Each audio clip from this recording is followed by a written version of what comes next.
Chapter 55. Things That Keep Me Alive. Echo. They stopped holding me down the moment I ceased struggling, and everyone took a step back. I was just lying there on the floor, barely able to open my eyes through the haze in my head, through the wave after wave that rushed in my veins. The tears weren't flowing hot anymore. Those had ceased too. The dampness they left against my face was cold and biting, but it didn't bother me. "What now?" asked a deep voice. "You two keep an eye on her," Jed answered. And through the blur, I watched him grab a guy by the shirt, pulling him close. "Let me make this real clear. Nobody hits her. Nobody fucks her. Nobody goddamn touches her. Got it?" The man nodded hastily. "I catch anyone, and it's on you. I'll let Murph skin you both alive." This time Murph nodded in vigorous unison with the man. "I'll be back in a few hours." The room cleared. It went silent. They left me here with two men and a high. I don't know how long I lay there after the men disappeared from sight. I could hear them talking every once in a while, somewhere nearby, but I felt too heavy to move. There was a light pouring through the square windows on the large warehouse doors, and eventually I couldn't take it anymore. I rolled onto my other side, away from the garage, and finally found my guardians. They were playing a card game. I shouldn't be here. Genevieve was probably looking for me. I turned onto my stomach, gradually easing my arms beneath me to try and lift myself. It took an effort, but I managed to work myself to my elbows, and then to my knees. As I got one foot flat on the ground, one of the men came over snickering. "Where are you going?" he asked, reaching for me. I tried to push his hands away but missed, and swayed so drowsily that I toppled back to my hands and knees. The man gave me a gentle push, laughing when I fell completely to my side, but he didn't leave once I was on the ground again. He knelt down and just stared at me, head tilted to the side with astute focus. "What are you doing?" the other one asked after a while. "Just looking at her," he answered, glancing over his shoulder at his companion. "Tell me you don't want to." "I'll tell you what I don't want to," the other replied. "I don't want to get skinned alive." The man at my side scoffed. "You don't believe that. I've seen Murph do it." The man finally stood and turned away from me. "Bullshit." "I'm telling you," the other argued. "That freak is crazy. You don't want to fuck with him." I tuned them out to calm the swaying in my head. After some time, I didn't feel so heavy, and though the warmth was still gushing through me, I managed to sit up. I pulled my knees to my chest, and after wrapping my arms around them, leaned my head forward. "Enjoying yourself over there?" the cautious man teased. I managed to flip him the finger. The reckless one laughed at that. "I can see why Jed likes her." But I didn't feel calm anymore. I felt sick and violated. Tears flooded my eyes again, and I sniffled, wiping my cheeks against my arm. "Such a waste of dope," one of them mumbled.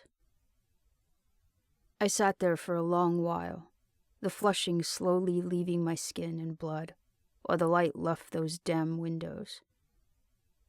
Jed came back after the sun went down. He stormed in with Mia at his side, pacing straight to me. "Time to go," he said, grabbing me by the arm and yanking me to my feet. He held on long enough for me to steady myself, and then passed me to the men who'd been watching me. "Take her to her room." "Sure thing," agreed the incautious man. "Hey," Jed growled. "Same rules apply." The man grumbled something about no fun, and Jed added grumpily, "Don't let anyone see you. You get caught bringing her back and I'll kill you myself." The man nodded, and began to lead me away while the other gathered my belongings in his arms. They guided me through the shadows so as not to be seen, which would have been an easy task anyway, considering it was probably dinner time. It was a slow process, but eventually they managed to get me up the stairs of the barracks and to the door of my room. The moment we reached the door, I pushed it open, hurrying in and beginning to close it on them. "Want your shit?" asked the one who was holding all my stuff. I grabbed it from him and slammed the door, and after flicking the lock into place, I staggered to my bed. I fell face first onto it, burying my eyes into my pillow and finally letting out a river of tears I'd been holding back for the last couple of hours. I was miserable, and that misery soaked the fabric beneath me until I had nothing left to leak. So I just lay there until someone twisted the door handle, and at finding it locked, they knocked. Echo? It was Genevieve. You weren't at dinner. She knocked again. Are you here? I couldn't face her. I couldn't look her in the eyes because I'd betrayed her. I'd been betraying her every day I was with the Raiders, and every day since then that I tried to win her over. I put my hands over my ears, but it didn't block her out. Her voice came through my radio. Echo, do you read me? It echoed through the door, and I knew that she could hear my radio coming from the room. She knocked again. Echo, seriously, are you okay? Not now, Genevieve, I called, my voice hoarse as I realized I hadn't spoken since the afternoon. What do you mean, not now? She sounded confused, and she twisted the handle again. I didn't answer. Are you sick or something? I know this herbal tea recipe that's really great for your stomach. I'll make you a cup. Go away, I pleaded, and the following seconds of silence broke my heart. I didn't want her to go away, and she couldn't understand why I was being cold, and she couldn't know. She tugged on the door handle a little harder. Echo! A harsh knock. You're worrying me. She knocked again, and this time I thought I imagined it when it was followed by a growl. Echo! Genevieve pleaded. Her voice met with another snarl. Echo, that dog is out here. I shot up, worried Rocky would bite her, or worse. I scrambled toward the door, nearly stumbling and throwing a hand to the wall to catch myself. When I did, I caught a glimpse of the tiny hole in my arm, and I panicked. I rushed to my clothes trunk, grabbing the first long-sleeve shirt I touched, and putting it on so hastily it was inside out. Shit! Genevieve's voice whimpered. Echo! I threw open the door to find her plastered to the wall across the hall, the dog I'd set free baring its teeth at her. When Rocky heard the door open, he looked back, and at seeing me, he relaxed and took a step away from Genevieve. Immediate danger over, I suddenly worried about how shitty I looked, terrified Genevieve would be able to read it all over my face. I wiped at my raw cheeks with the sleeve of my shirt and held the door open a little wider. Come on, dog. The canine padded into my room, and Genevieve took a step toward me. I barely managed to whisper, "Come back later." I shut the door on her, clicking the lock into place the very moment before she grabbed the handle. I leaned my forehead against the door, close enough to it that I could hear Genevieve's hand make a disappointed stroke against the other side. Then the door of the room next to mine opened and closed. I sniffed instinctively for the desolation I felt, but there were no tears left to cry. Trudging to the bed, I dropped down onto it, frowning my sorrow while I eyed the dog that had lain nearby on the floor. "Do you cuddle?" I whispered. His ears perked forward, and when I patted the bed next to me, he hopped up and curled at my side. I extended my arm across the dog slowly, just in case it scared him. When he didn't move, I buried my face in the fur of his back and managed to fall asleep in spite of the emptiness in my chest. The next morning, I felt weak and exhausted and depressed, and I was sure most of that wasn't physical. The second my eyes cracked open, they filled with replenished tears, but I sniffled them away and sat up. Judd was leaving this morning. They'd be gone, and all I had to do was hide what I'd done until they left.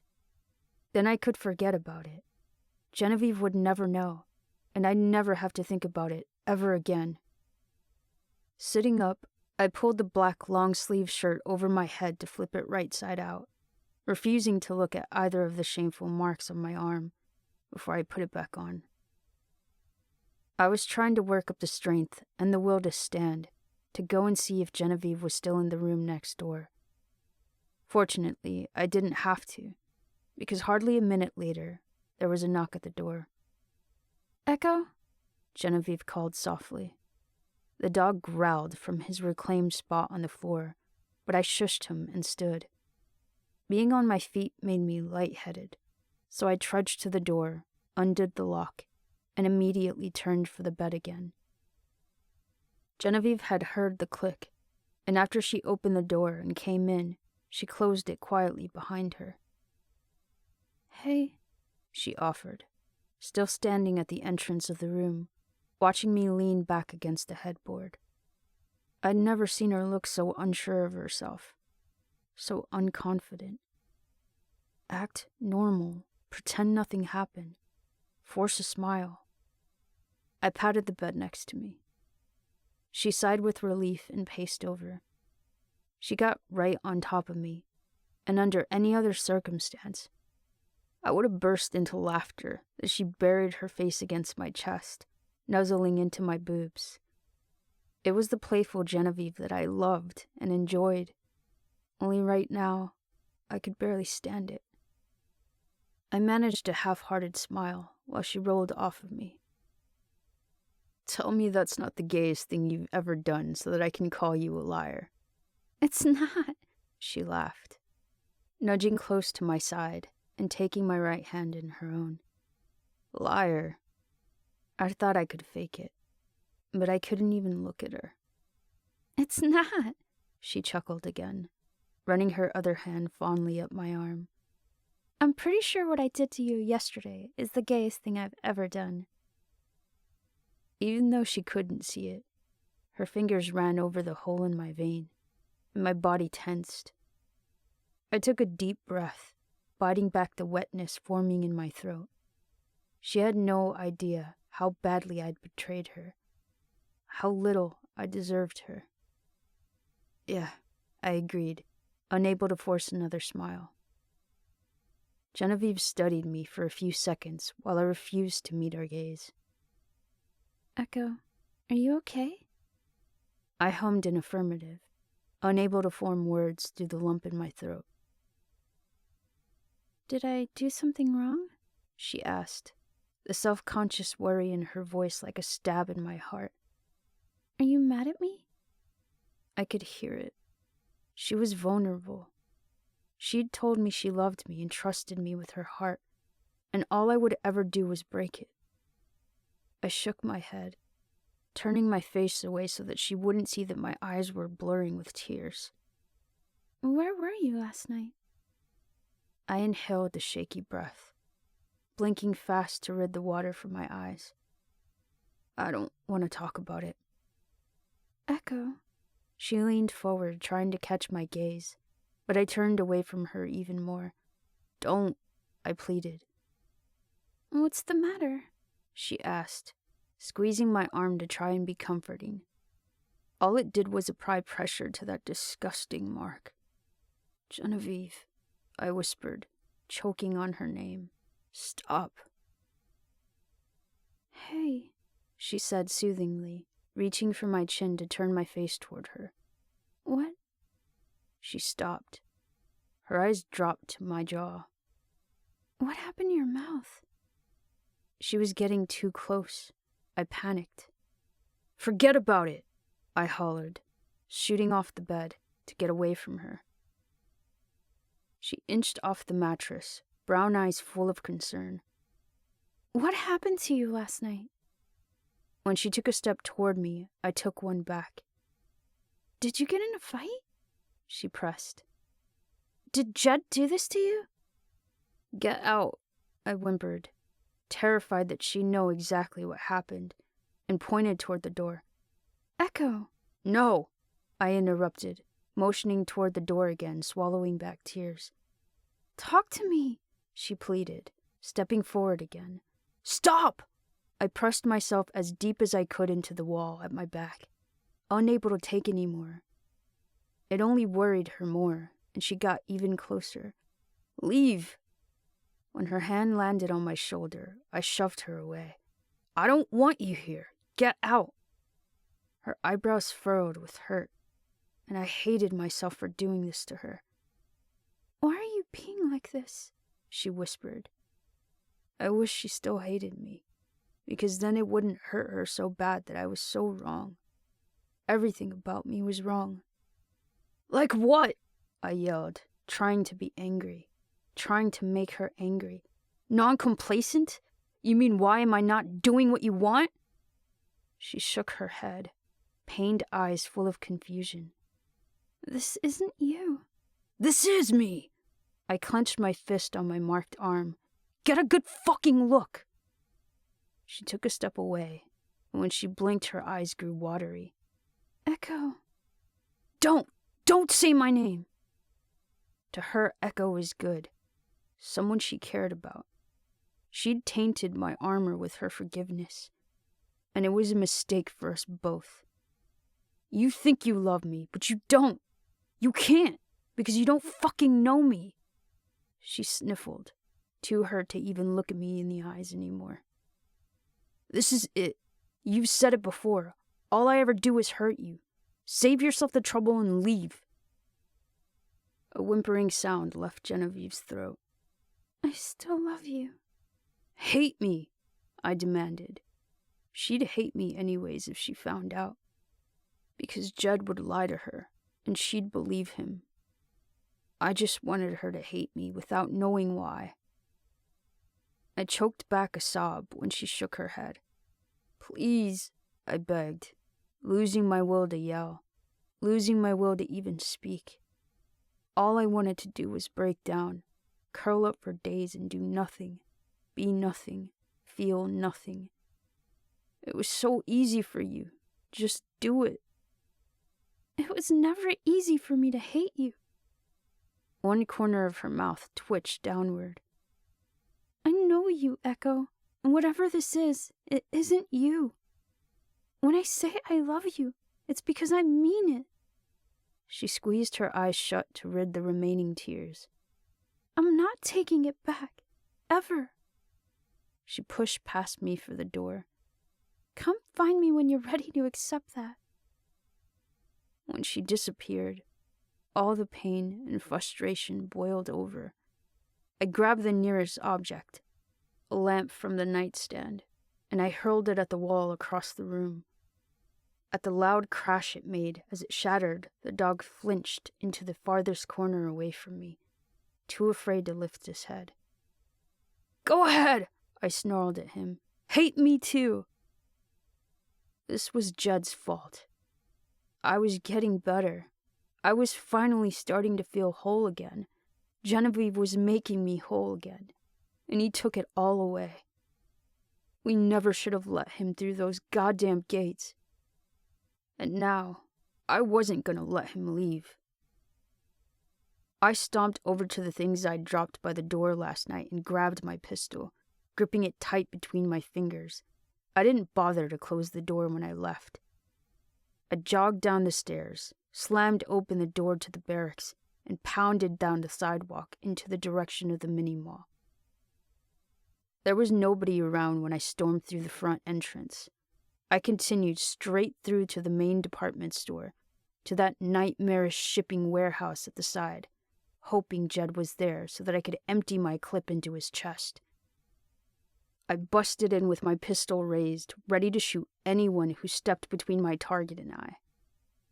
The only thing in the entire area was that table the guards had been playing cards at.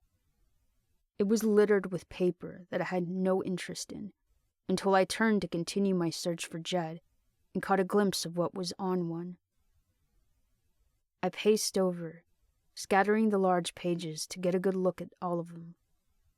They were blueprints of the base, hand-drawn and with circles and arrows and lines, mapping every guard we stationed and every patrol route our soldiers ran. They'd marked the spots of farmland and taken stock of how much food it produced, and there, highlighted in bright yellow, was their armory with the words Genevieve and Key written next to it. They weren't going to leave. This whole time we'd been feeding them and giving them shelter, and they'd been scouting and figuring out how to take this right from under our noses. Those raiders outside the gates were probably waiting for some signal, and if Jed knew the key around Genevieve's neck was for the armory, then she could be in danger. I had to warn her. I turned, fully prepared to sprint back to the barracks in search of Genevieve, but right as I did, an elbow cracked into my face. I hit the ground, my eyes blurring with pained tears as hot blood poured from my nose.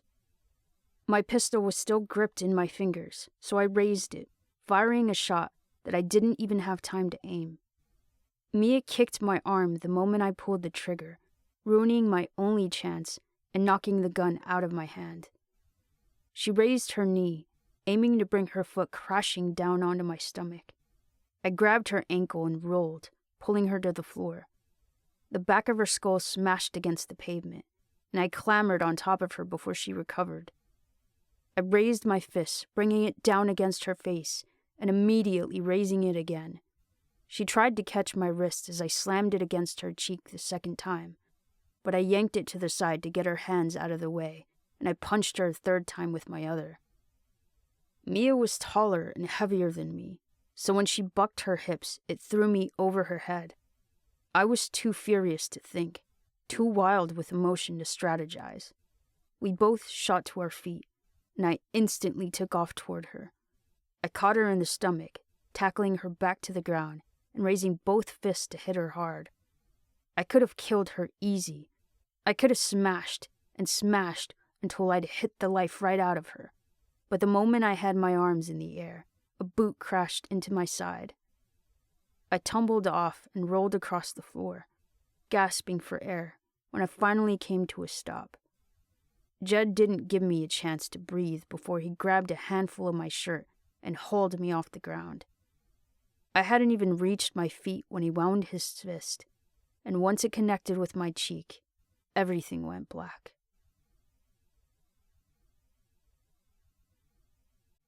Chapter 56. It all came true. Genevieve. I pushed open the door to the barracks, taking a deep breath to suppress the emotion as I reached the sidewalk. The last thing that I wanted to think about was why Echo had been acting the way that she was. She was pushing me away. I knew that much. It was obvious, but why? All I could think was that Jed had told me that she'd leave with them, and that she'd do it willingly. I didn't want to believe that she'd go, but why else would she be pushing me away if she wasn't leaving soon? The only place that I could be alone right now was in the building we kept the ham radio. Echo was in her room, and I didn't want to talk to Blake or Micah, so I trudged across the street to the building, sniffling away the worried blur in my eyes when I reached the door. "Morning, ma'am," greeted one of the soldiers at the radio. I gave the two a small nod, pacing past for one of the offices. "Everything all right?" The other asked. "Fine." I shut the door behind me, dropped my backpack near the desk, and collapsed into the cushioned chair. A heavy sigh escaped my lungs as I lowered my forehead onto the surface of the desk. I shouldn't have walked away, but I didn't know what else to do. Echo couldn't have meant what she said, but it still hurt to hear her say I couldn't love her, to have her beg me to hate her again. After I'd given her everything. I was vulnerable enough already without her seeing how wounded I felt. No, I should go back. Tell her that she didn't have to talk about what was bothering her, but show her that she didn't have to be alone. Show her that I cared because my feelings for her were real. But I'd left with her telling me to stop loving her. I didn't know what to expect from her right now, and I was terrified that if I went back, she'd say she didn't really love me. I sat there for a while with my head on the desk, trying to decide if I should go find Echo or see to the Jed situation because they were leaving today. Eventually, there was a knock on the door. Ma'am. I straightened up, rubbing my hands over my face to bring myself back to life. It's open. A couple of my soldiers opened the door, and after they filtered in, a young woman followed. I stood at the sheer unexpectedness of a newcomer. I'd never seen her before. She wasn't one of ours, and Hatfield was holding a compound bow that must have belonged to her. She had short brown hair with a bandana tied around her forehead, and freckles dotting the cheeks beneath her brown eyes. She wasn't scarred like Echo, and she didn't carry herself like she was waiting for a fight. Not a raider. Before I could say anything to my soldiers, she looked me up and down. Wow, you're a lot younger than I expected. She didn't sound aggressive either, which was a good sign. Who are you? Hatfield answered instead, stepping forward to hand me the bow. We found her at the front gate. I took the weapon, examining it suspiciously before setting it down on the desk. I'm Mal, the woman offered readily. I have something important to discuss with you. My eyebrows furrowed, and I looked to Hatfield and Johnson to see if they had any idea what she was talking about. They both shrugged. Do I know you? Mal shook her head. What do we have to discuss? Mal glanced between the soldiers on either side of her, and then looked at the rifle on the floor by my backpack, saying almost nervously, I'd rather not have an audience. I studied her for a few minutes in consideration, without a clue as to where she was from or what she had to say to me. She didn't feel threatening, but just in case, I asked, You have any other weapons? She immediately reached for her back pocket, freezing halfway when both Hatfield and Johnson pulled the rifles around. Whoa, easy there. She slowed her movements and pulled a pocket knife out of her jeans, tossing it on the desk to me. That's all I got? I nodded at Hatfield and Johnson, and they reluctantly trickled out of the room, closing the door behind them. Mal hardly waited for the door to close. How do you feel about Judd? I can't stand him. What? I stopped short, my stomach nodding as I eyed my rifle. How do you know that name? I know of him. Mal seemed to catch the turn of my gaze, because she held up her palms. I've been sent to warn you about him. Who sent you? Why? The people I'm traveling with, Mal answered. A man and a girl. Judd killed their friend, robbed them. They came all the way here to warn you. My head cocked suspiciously. Where are they? She didn't answer specifically. All she'd tell me was, They couldn't risk being seen by him. I reached down at my feet for the handheld radio attached to my backpack. Blake, Echo, I said into it. I need you guys at the radio office. Blake and Echo, over. I was gonna have them increase security on Jed until they were out of the gates, but there was no answer from either one of them. Tell your friends thank you, but Jed's leaving today. Mal watched me call into the radio again, still without response, and taking in the growing concern on my face. I didn't get your name. Has anyone seen Blake or Echo? I asked my radio impatiently, then to Mal. I'm Genevieve. Oh. Mal snapped with recognition. Okay, Last night, Jed and some British chick were out on the fence. Jed said something about someone, a her. He said all she's good for is distracting Genevieve. My heart sank. Who? Mal shrugged apologetically. Is that all he said? Mal squinted thoughtfully. He said something about it was easy to crush the light in her, and she's their ticket out of here. Son of a bitch, I growled, bringing the radio to my lips again. Blake! Echo! Do you copy? In response, Blake burst through the office door, nearly knocking Mal down with it. And I would have thought he was concerned about my repeated calls into the radio, if he didn't look so panicked. He was panting for air, his face pale as he clutched a piece of paper in his hands, not even noticing that Mal was standing there. They have Casey. I was too stunned to say anything, feeling the blow of those words like a drop kick to the gut. Blake was too frantic to let it sink in. They have Casey, Jen. Jed fucking took Casey.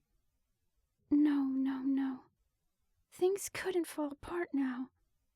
I held out a trembling hand for the paper he was holding, and he gave it to me. I have the pregnant nurse, it read, and in exchange for giving her back, Jed wanted everything in the armory, given to him at the gate right before they left. My hand clutched at the key around my neck. There wasn't much in the arsenal, but I didn't want to imagine what Jed would be capable of with that kind of ammunition. You have to give it to him, Blake said, unable to form the words to explain all the thoughts flying through my head. I shook my head. He has Casey. You have to give him what he wants. Blake, I whispered pleadingly. I just wanted him to calm down so I could calm down. Breathing was getting hard, and I could feel a cold sweat starting at my forehead. But Blake took it as denial. No! He hollered angrily. Fucking no! You do it! If it was Echo or Micah, you'd fucking trade. You know it. Those words struck me in the chest. Hey, man, Mal offered softly. Take it easy and give her a second to process. Who the hell are you? Blake growled. Hatfield poked her head in. Is everything okay in here? No! Blake yelled. I'd never seen him like this. He was losing it, and maybe even thought they'd already killed Casey. And if I didn't make the trade, he'd hate me forever. It's not okay. I slammed my hands down on the surface of the desk. Shut up for one goddamn second! The room fell into a stunned silence, all except for Blake's heavy panting. Echo, I pleaded into my radio, struggling just to get air in my lungs. What did Jed want with all that ammunition? He was a killer. We'd felt it this whole time, and Mal had just confirmed it. Echo, please answer. There was only static. If I didn't give Jed what he wanted, he'd kill Casey. Then I'd lose Blake too, because he'd never forgive me for it. And I couldn't get any oxygen, and my stomach was cramping, and my head was on fire. Not now, I whispered, taking in a shallow, wheezing breath. I couldn't have a panic attack now. No. I turned, raising my forearms against the wall and burying my face against them. Echo, where are you? I swiped my palm across my damp forehead, and then clutched at my racing heart. I need you. White spots started blurring my vision, but just when I thought I'd lost it completely, a hand landed on my shoulder. Breathe. It was Mal, her voice gentle at my side. Count to 7 while you inhale. I squeezed my eyes shut while she counted for me, sucking air to the rhythm of her tone. It took a few minutes, tuning out the stress and Blake's frantic breathing and fidgeting, but eventually I was getting enough oxygen to lower my arms and turn around. There you go, Mal said, looking pointedly at Blake. Take it easy. Genevieve, Blake whispered, swallowing back a flood of emotion. He's only given us an hour. When was the last time you saw her? I asked weakly. Maybe Jed was bluffing. Early this morning, Blake answered. And though he tried to keep his voice calm, his fist kept clenching at his side. She couldn't sleep. She went for a walk. I checked everywhere, Genevieve. I can't find her. Okay, I nodded and ran my hands up through my hair while I took a slow breath, trying to keep from panicking again. We'd give Jed everything, and he'd leave. He'd go away, and we'd never have to see him again. That was the deal. Okay, go get a truck. I'll meet you at the armory. Blake left immediately, and I turned to Hatfield. You and Johnson gather everyone, all of the soldiers, you understand? I want everyone with a gun at the gate in case Jed tries something. Hatfield nodded, leaving the office with Johnson to carry out my orders. After I slung my backpack over my shoulders, I picked up the compound bow on the desk, extending it to Mal. I'm gonna trust you with this, I said as she took it from me, and then I handed her the pocket knife. Unless you want out. Mal's brown eyes scanned me thoughtfully. I've got a 15-year-old kid out there who deserves a place to call home. She adjusted the bandana on her head, letting out a resolute sigh. The least I could do is help. I motioned for her to follow and led the way out of the building with my rifle ready in my hands. Imogen, I prompted into my radio. Do you read me? And finally there was a response. Have you seen Echo? Over. No. Imogen's voice replied. What's going on? I glanced over at Mal, trying not to let my frustration show. Should just hit the fan. Get to the armory. But as I said that, I thought of someone else I hadn't seen yet today. Jed was targeting the people we loved, and I was so used to being without my brother that I hadn't thought about him until now. Micah, are you near a radio? I asked, knowing he hung around April and Samuel, who shared one. A few moments before there was a response, I nearly started to freak out all over again, but then his voice asked, Yeah, why? I sighed with relief. No reason, I answered, wanting him as far from this as possible. Stay at the medical complex. Over. And with a hopeful breath, I prompted one more time. Echo, do you copy? Nothing. Who's Echo? Mal asked, keeping pace at my side. Your boyfriend or something? I mumbled, searching around as we walked, looking for any of Jed's men, and making sure there were no immediate threats. Girlfriend. Mal seemed to have caught on to my tension, because she loaded an arrow into her bow. Is that who Jed was talking about last night? I nodded, taking the key from around my neck as we arrived at the armory. What did he do to her? I reached for the lock, but at that question I stopped and leaned my forehead against the door. I don't know, I murmured, doing my best to ignore the sinking feeling in my gut. I had to worry about Casey. For now, all I could let myself believe was that Echo had turned her radio off because she was upset with me. She freaked out on me this morning, I admitted. Wouldn't tell me anything. But you saw her this morning, Mal offered with a friendly half-smile. So that's good. I simply nodded, reluctant to fill Mal in on just how complicated everything was. Like how Echo used to be a raider. Echo would never turn on us.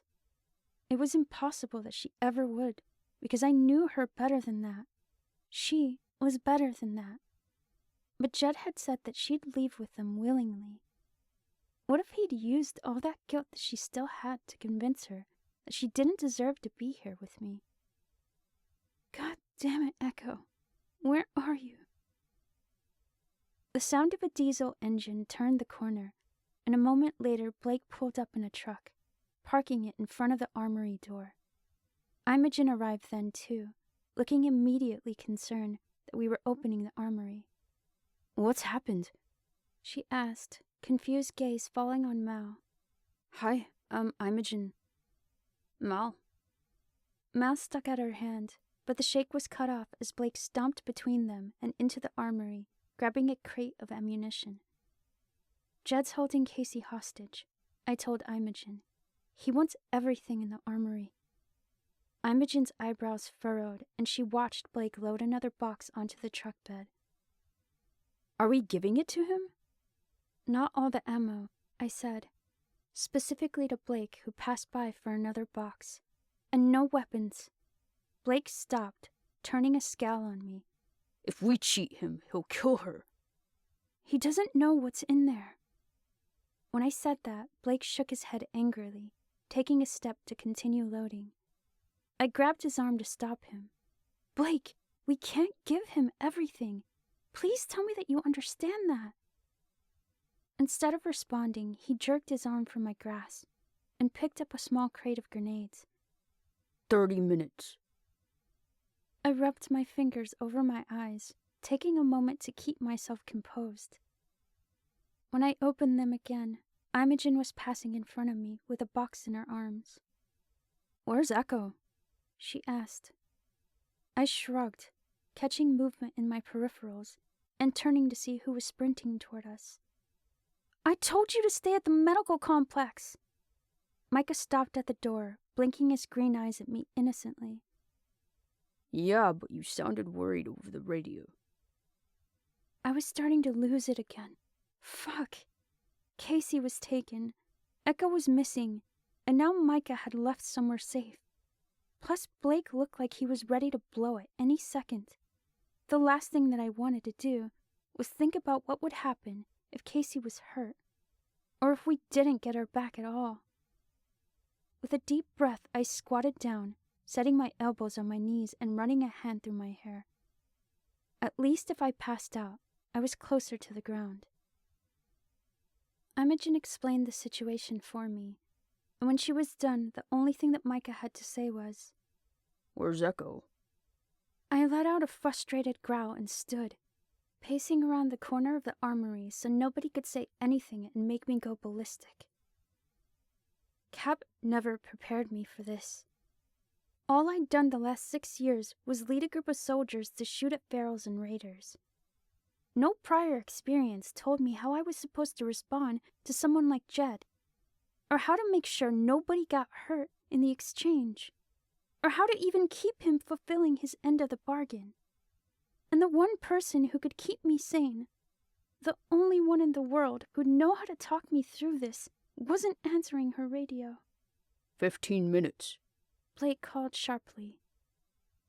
I strode back around, unable to look Blake in the eyes because I couldn't stand the fear on his face, and I hopped into the cab of the truck. Blake drove us to the front gate with the other passengers in the back with half of the ammunition. I had no idea if Jed would know for sure that this was everything. It definitely wasn't much, but we had to hope he'd be satisfied with it. If not, I had to prepare myself for the worst. He could kill Casey, start a firefight, and since our soldiers were just about evenly matched in number, there would surely be casualties on both sides. There were so many things that could go wrong. All my soldiers were there when we arrived at the gate. Some were standing in front of it. Others hovered along the sidewalks on either side of the road. All had their weapons on hand. There were also some civilians who had caught wind of the situation, lingering in the group of soldiers.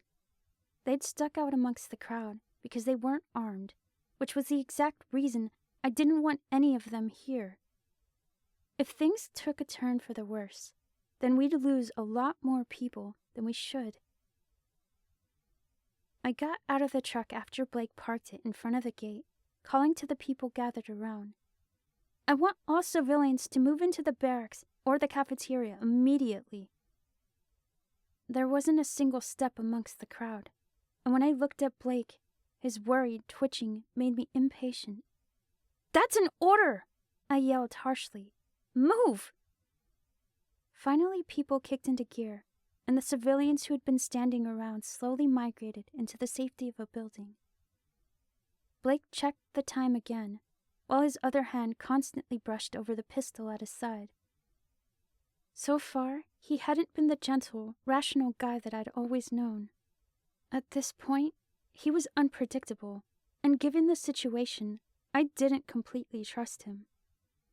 "Blake," I said, gently setting a hand on his arm, hoping it would remind him that it was me talking to him, and that I was on his side. "I want you to give me your gun." His forehead creased, but when he took in a breath to protest, I reached up to grab his face. "Hey, look at me." I waited for his gaze to focus on mine. "I need you to trust me." He just stared at me, looking like he still wanted to protest, but was completely unsure of how to express himself. Instead of waiting, I dropped one hand, carefully pulling his pistol from its holster, and when I had it, I tucked it into the back waistband of my jeans. We waited the remainder of minutes, and soon there was a rumble of vehicles nearby. Before long, the 2 tanks and trucks that Jed had arrived with were coming down the street. The 2 tanks pulled to a halt about 30 yards away from us. The truck parked behind them, where its passengers were hidden from view. But I could hear the cab door of the truck open and close, and a moment later, Judd strode out from behind a tank. "Glad you could make it," he said, teeth glimmering behind a smug grin. "Where's Casey?" Blake barked. Jed deliberately leaned to peer into the bed of the truck behind us. "Where's the stuff from the armory?" I turned to pull down the tailgate and stepped aside so that he could see. "Doesn't look like much." I could feel Blake pass me a worried look, but I tried not to let my own concern show. "You remember that thing that happened a few years ago? The outbreak?" I said with forced sarcasm. "This is what's left." Judd hummed thoughtfully, glancing back and forth between Blake and I with a gloating glimmer in his eyes. He knew. It was so obvious that he knew we were lying, but he approved anyway. "All right." He let out a loud whistle. In response, we could hear the cab doors of the truck open again, followed by sounds of a soft scuffle. Blake glared at the sound of the struggle. "I swear to God if you hurt her." But when 2 of Jed's people rounded the corner with the hostage, my stomach dropped. It wasn't Casey. Echo was struggling against their grips, but her hands were bound behind her, and they'd tied a cloth around her mouth so that she couldn't speak. She'd been hit in the face and the nose, and even though she was no longer bleeding, the rag around her mouth was stained red. Her eyes met mine as the men dragged her forward, and even from here, I could tell they were full of tears. But I recognized the look behind those tears. I'd seen it daily since we'd found her in the city. Remorse. Her soggy gray eyes were begging me not to be upset, and there was only one reason I could think that she felt guilty. "Fucking bastards!"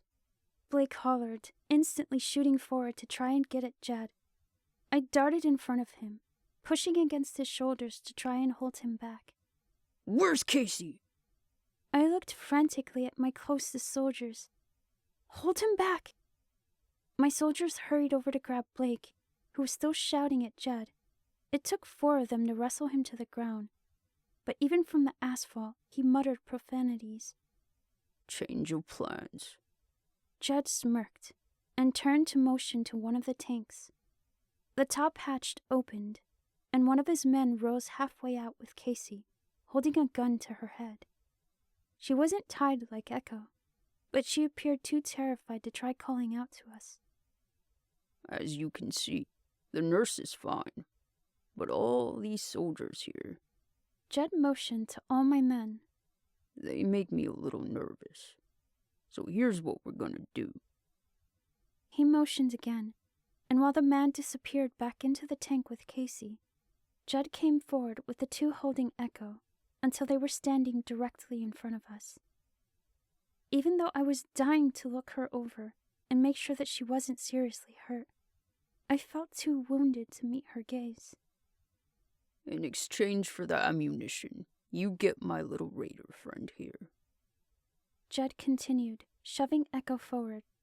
But she was so unsteady on her feet, either from struggling or being beaten, or pure grief, she fell to her knees in front of me. Nobody tries to stop us leaving the gate. Then you can have Casey back safe and sound. I'll give you 1 more hour, and you can pick her up.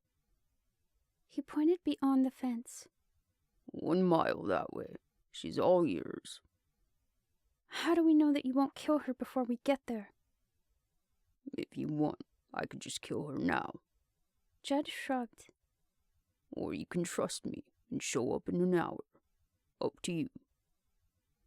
You give us Casey back, I growled, feeling my cheeks tint with a burning hatred for him. And I never want to see your goddamn face again. His facial hair twitched with a smile.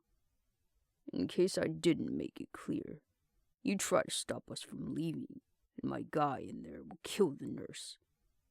His gaze dropped to Blake. And your friend's unborn child.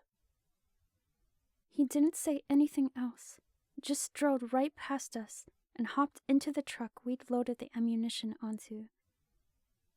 My soldiers opened the gate, and we watched the truck leave, followed by the other 3 vehicles. Let me up! Blake shouted once they were gone, forcing the soldiers' hands off of him and raising to his feet. Blake, I pleaded. He was too furious to even say anything, and stormed off toward the radio office. Genevieve. Echo whispered, bringing her hands around when Imogen cut the rope from them. Please. Don't, I interrupted. I tried to scowl at her. Not out here. I tried to be mad because she'd gone and got herself caught. But when I looked at her, I couldn't keep the corners of my mouth from twitching down, and I had to look away before my eyes flooded. I turned to chase after Blake, hearing the rush of footsteps following behind me. Blake! I called, bursting through the office door. You let them get away with Casey! He roared the moment I entered. We'll get her back, I promised. It's a trap, Genevieve, for fuck's sake! No, I shook my head, desperate for that not to be true. Why? He has everything. There's nothing else that we can give him. Blake's right. Echo murmured from the door where she'd filtered in with Imogen, Micah, and Mal. He's gonna lure you away, and he's gonna come back here and take the base. That's what he's after. Fuck. If Jed wanted the base, then that means I couldn't take a rescue team to go and get Casey back. If I took even half of my soldiers with me, the base would be too exposed and unguarded, and he'd be able to take it without much difficulty. But not taking soldiers meant we'd have to get Casey alone, and that was riddled with risks I didn't want to begin to think about. Echo, I groaned, digging the heels of my hands into my eyes. Do you have any idea what you've done? Her face twisted with agony. You have to let me explain. Explain what? I hollered, holding on to whatever anger I could muster, so the betrayal I felt wouldn't sink in. How they got you?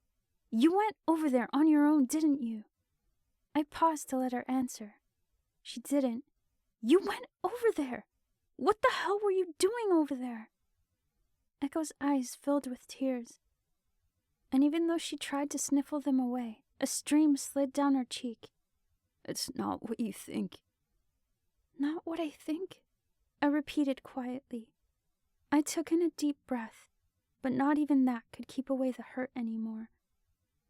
I think you went over there because you were going to leave with them, and Jed decided to bargain with you instead. No. She swallowed hard, eyebrows converging with pain. Then why? Echo whimpered, unable to hold back a steady flow of tears as she pushed the sleeve of one arm past her elbow, holding it out to me. I strode forward as everyone else leaned in to look. At first, I wasn't sure what she was trying to show me, but then I saw the tiny red dot above her bane. I took a disturbed step back. I don't understand. She lowered the sleeve hastily, wiping the back of her hand beneath her nose and sniffling again. I went last night to free that dog. They caught me and held me down.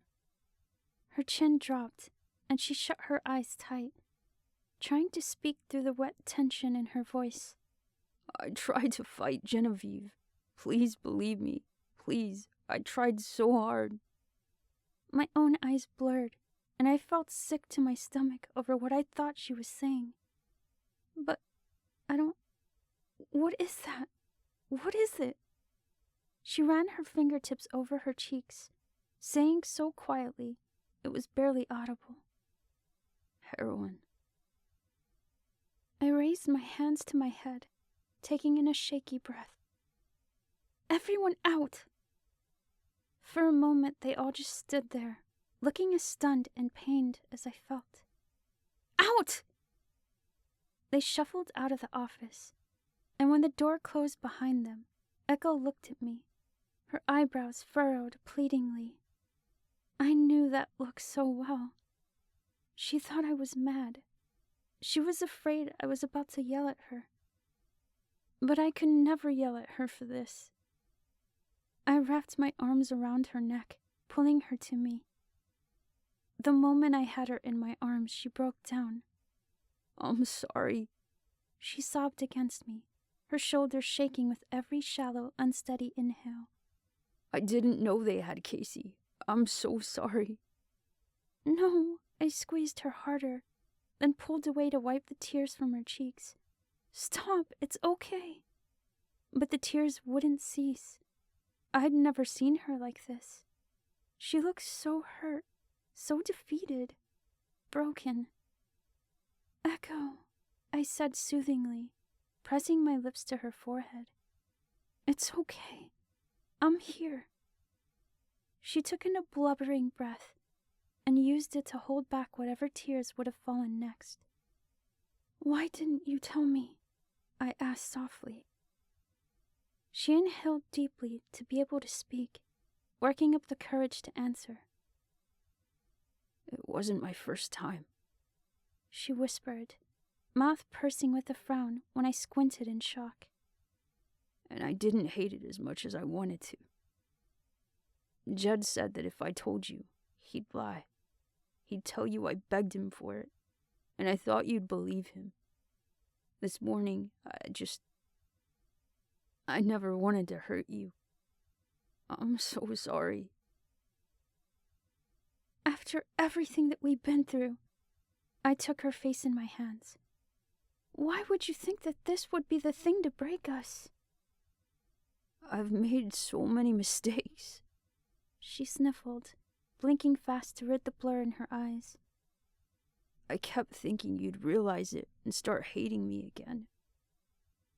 I wrapped my arms around her neck and held her to me once more, trying my best to squeeze the doubt out of her. I released her after a minute, pulling away to meet her gaze. I love you, and I meant it when I said I was never taking it back. Nothing you do will ever change that. In response, she cupped my face, leaning forward to give me one long kiss. It was exactly what I'd needed an hour ago. It was exactly what I'd needed every day for the rest of my life to make up for all of our lost time. When she pulled away, she had a content smile on her face, and even though her eyes were still soggy, she looked better. I can feel it, when you kiss me, she said. What? That you really aren't fighting this anymore. She took my hand, bringing it up between us in both of hers. Thanks for not being mad. I wanted to tell her that she was my everything, but words couldn't have expressed what I felt when I was with her. They could never do justice to how much I loved her, and how much I loved that she could tell. All I could really do was lean my forehead against hers, just to feel her for 1 minute before we had to return to the chaos waiting for us. Echo took in a calming breath, giving me a final peck before pulling away. We have to go get Casey back. I nodded. He'll probably kill all of us. If we're going down, I said, squeezing the hand laced with mine. We're going down together, and we're going down swinging. Her hand tightened around mine in acknowledgement. You ready? When she nodded, I reached for the radio at my shoulder. Blake, you guys can come back in now. The door to the office opened, and Blake came in trailed by the group he'd left with. There was an extra body that came with them, but significantly smaller and a lot more hairy. The dog bolted past the group straight to Echo, nearly knocking her over when it jumped to put its paws on her stomach. Hey, dog, Echo said, pushing the canine off of her and scratching him behind the ears. Listen up, I said to our small group. Imogen and Micah, you're gonna come with me and Echo. I glanced at the newcomer. Mal? She nodded. I'll come too. Then I looked at Blake, who was already scowling at me with extreme displeasure. I need you to... No. He interrupted urgently. I'm not staying here while you go get Casey. Damn it, Genevieve. I need to be there. I strode over, taking him by the arm to lead him a few steps away. If Jed really is coming to take the base, then I need you to counter it. I whispered so that nobody else could hear. I'll get Casey back, I promise, okay? But I need you here in case it's the last thing that I ever do. He straightened away from me, his scowl finally disappearing behind a genuine frown of concern. You're the only one that I trust. His hazel eyes scanned my face, and I knew that he could tell what I meant. He wasn't just the only one I trusted to counter an attack by Jed. He was the only one I trusted to command this place if Echo and me didn't make it back. But he looked so worried now that he didn't say anything. Gather all the soldiers, prepare for a fight. I started past him to head for the exit, but he grabbed my arm to stop me. Pipsqueak, he said, still looking unsure of what to say, because neither of us knew if it'd be his only chance. Come back. All I could offer was a small smile, and then I nodded to the others and headed out the door. We paced to the gate and left it on foot in the direction that Jed had told me to meet him.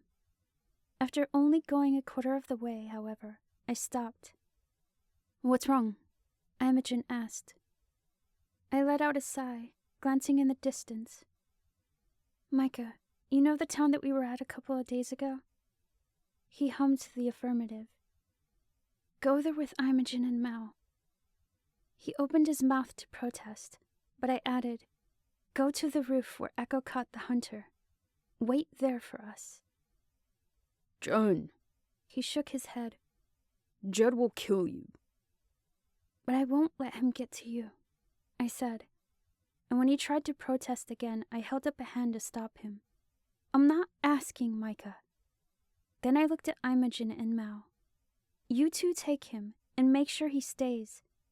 They both nodded, and I pulled the armory key from around my neck, extending it to Imogen. Keep this safe for me.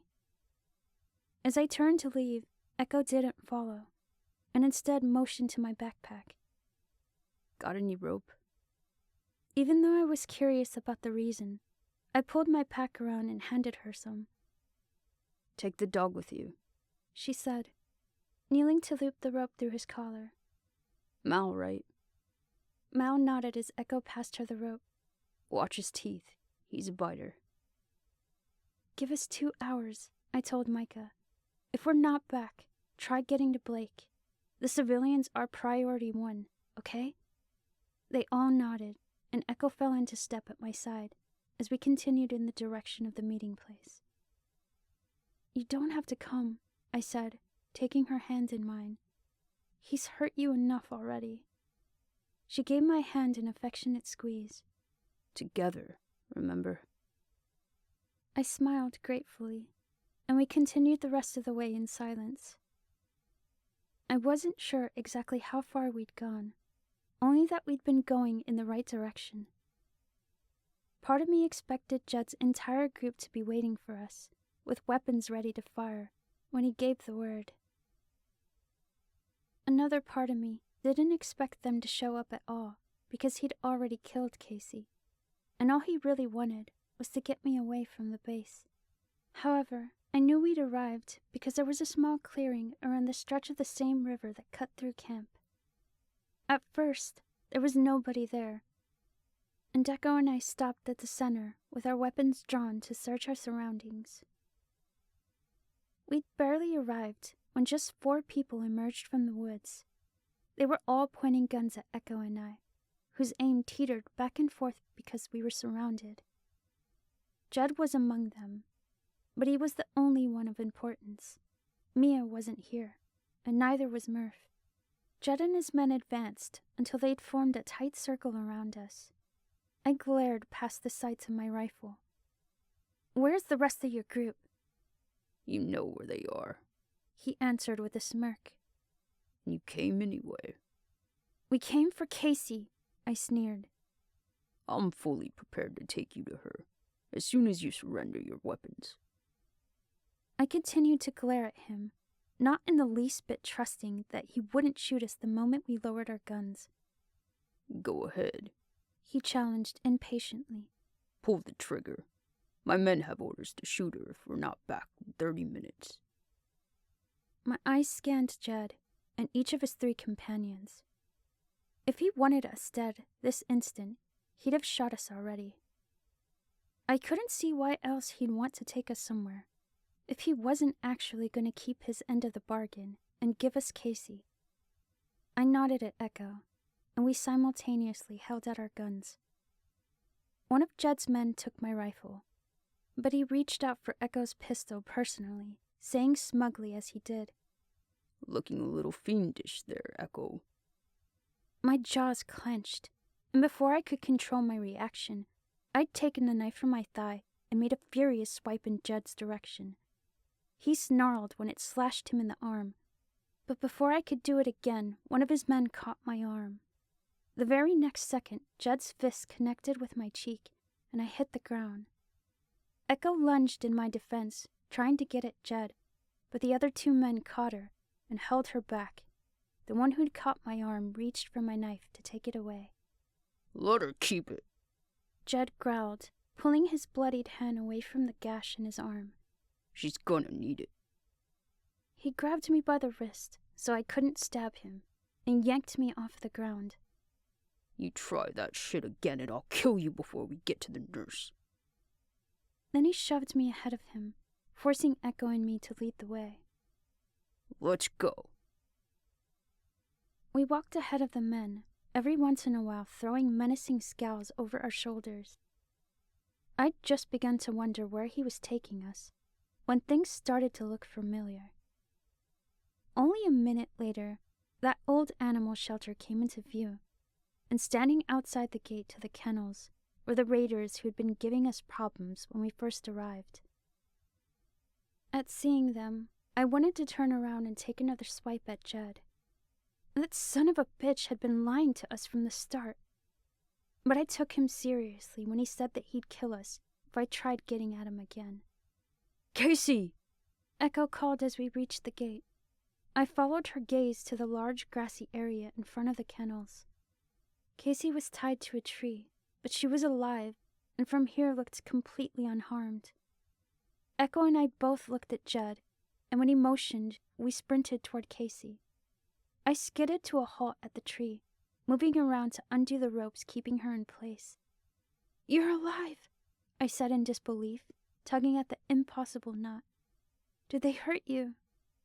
Remembering the knife at my thigh, I pulled it out and cut the rope, then went back around to Casey and Echo. I'd almost started to feel hopeful again, before I realized Casey was crying, shaking her head with tragic disbelief. "You shouldn't have come," she whispered. No sooner had she spoken than there was an almost inhuman roar from the entrance of the kennels. My gaze darted over to see that the men were carrying over 3 crates, and each one was a feral, and they were setting them within the gate to unlock the doors.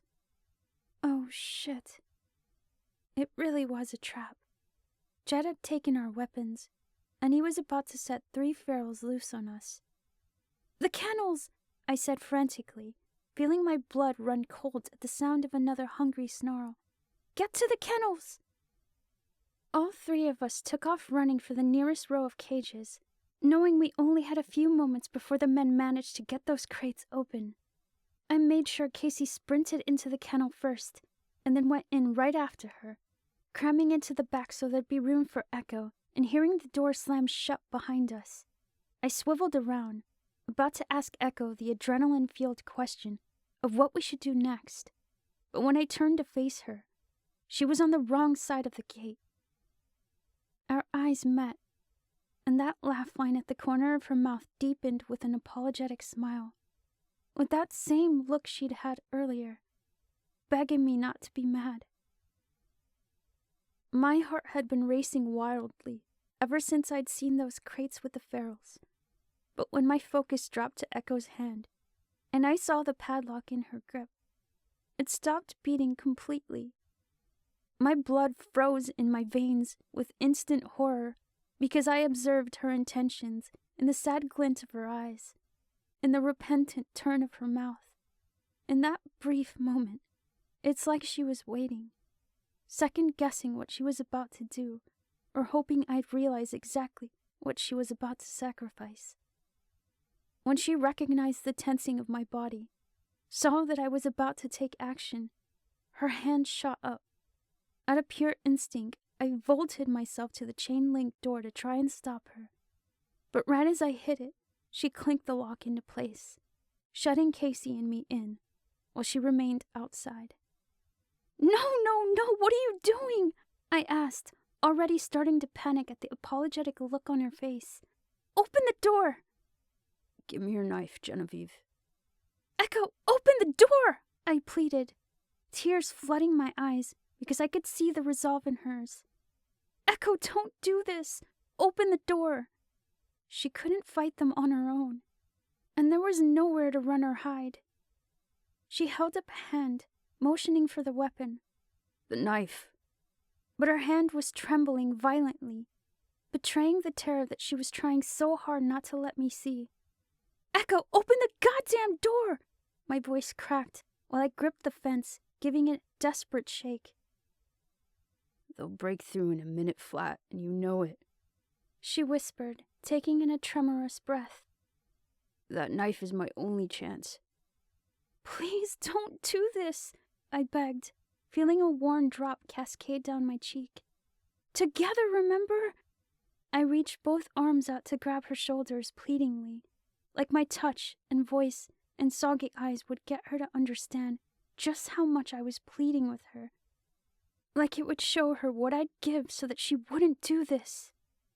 Instead, she finally stuck an arm through, grabbing the knife from my thigh because I wouldn't give it to her.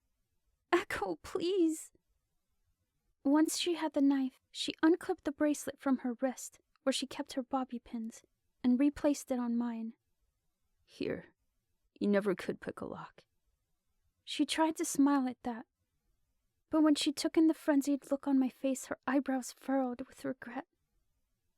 I can make this right, she said. I have to, for all the lives and time I've stolen. She raised a quivering hand to wipe the single tear that fell down her cheek. I'm sorry. Then turned and ran. "No!" I screamed, throwing myself at the door. I flung myself at it again and again, attempting to break the rusty hinges from the frame, while I yelled, trying to distract the ferals from Echo. When the hinges wouldn't give, I reached out to grab the lock, pulling at it as hard as I could while I struggled for every desperate and panicked breath. I twisted it manically, applying so much force I thought something would break, either the lock or my hand. Nothing. I couldn't see Echo anymore. She'd disappeared around the corner, and I couldn't see through the blur in my eyes, but I could hear the snarling and growling of the ferals so much closer than the entrance. The lock wouldn't give, and there was no use in me trying to pick it. In this state, I'd never be able to open it. My entire body was shaking so badly, I'd probably drop the bobby pins.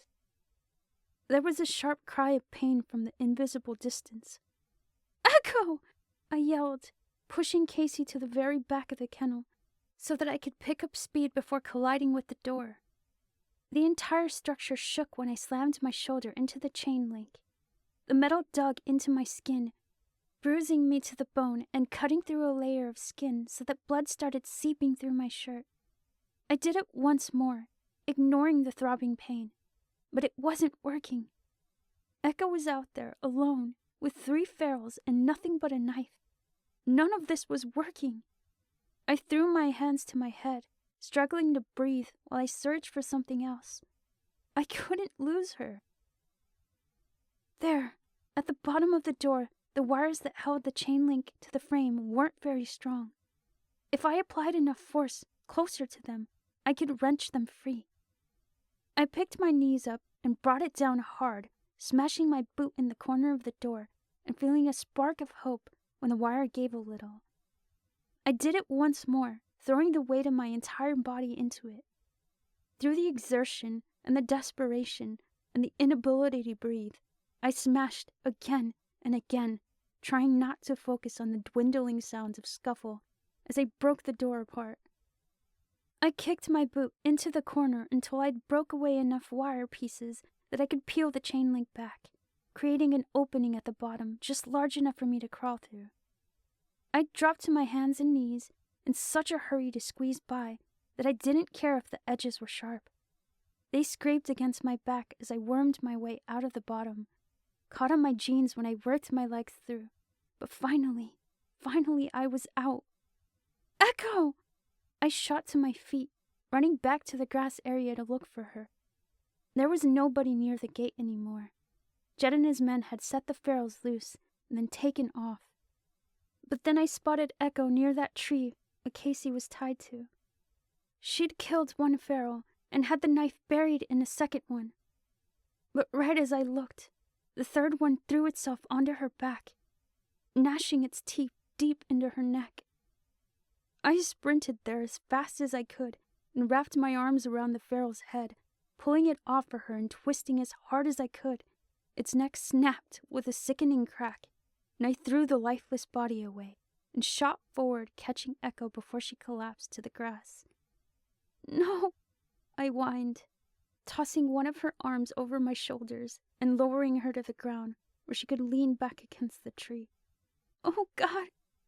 Blood was pouring from the wound in her neck, and I tried not to look at the bites in her arms and shoulders because I didn't want to admit to myself what they meant.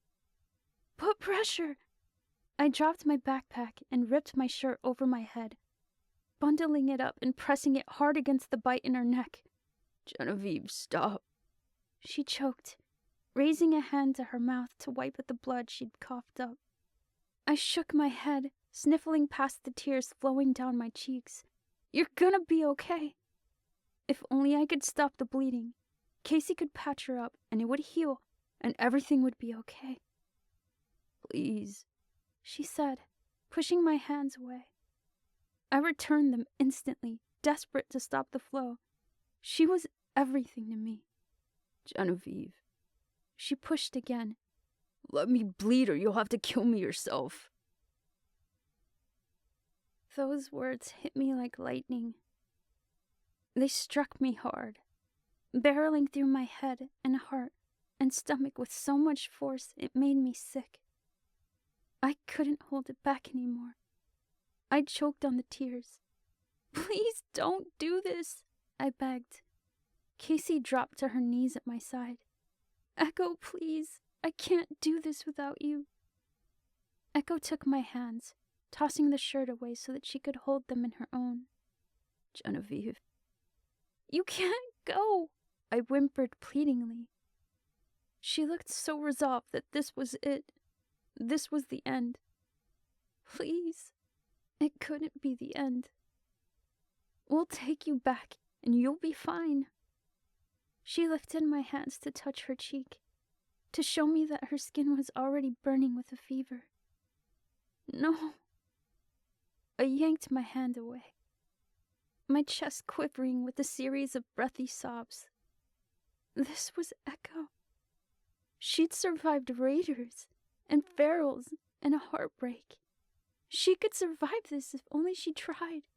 She could survive anything. I can feel it in me.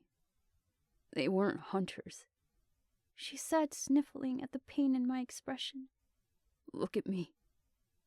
She waited until my tear-filled eyes met hers, but finding her skin getting pale, I had to look away. You have to keep fighting. Her voice had grown so quiet. You understand? Promise me. I can't. My face twisted with agony, and I ran a blood-stained hand beneath my nose. The copper smell of it flooded my nostrils, and it was Echo's, and the smell was so strong I got lightheaded. I need you. Please don't do this. She coughed again, choking on the red that tinged her lips. You're the fighter, I told her. Her focus was fading, so I took her face in my palms to make her look at me. Fight it! She reached up to take one of my hands, her grip so weak she barely managed.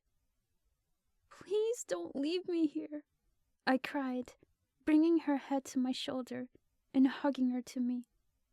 Echo, please, I sobbed. I can't. But she didn't respond.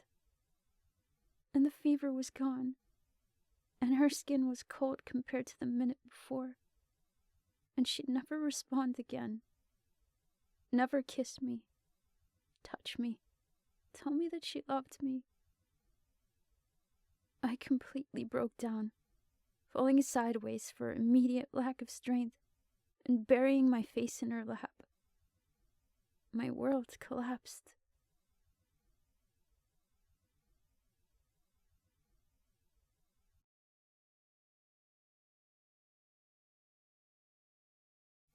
Chapter 57, Battle Cry, Dugan.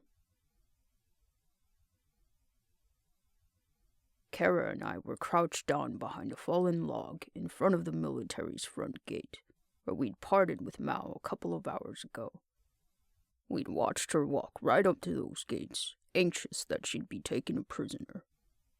We'd watched her be accepted by them, observed an exchange with Jed, and then watched Jed and his 3 vehicles roll away. Now we were waiting to see what would happen next, because Mal had disappeared with some people back inside a nearby building. It took a little while, but eventually they all reappeared, and a group of 5, including Mal, were heading right for the gate. That's Woof! Kara pointed at the group leaving the gates, nearly darting from behind the log in her excitement. I grabbed her arm and pulled her back down. Not yet. We weren't sure where they were going, or why. They didn't even look happy that Judd and his raiders had just left the base, which seemed like something worth celebrating. For all we knew, Mel had been accepted, but hadn't seen fit to tell them about Kara and I yet, because she didn't trust them. We had to play it safe. The group started off into the woods in the opposite direction of Kara and I, so I motioned for her to follow me, keeping low to the ground to remain out of sight. We ducked behind trees, trailing the soldiers and Mal at a distance far enough that even Wolf couldn't detect us. It didn't take long at all until the group stopped.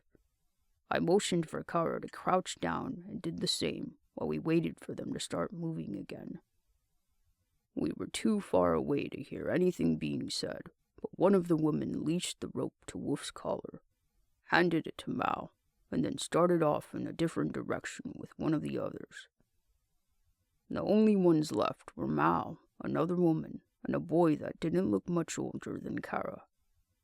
At the reduction in number, Kara shot me a questioning look, asking whether or not we could reveal ourselves now.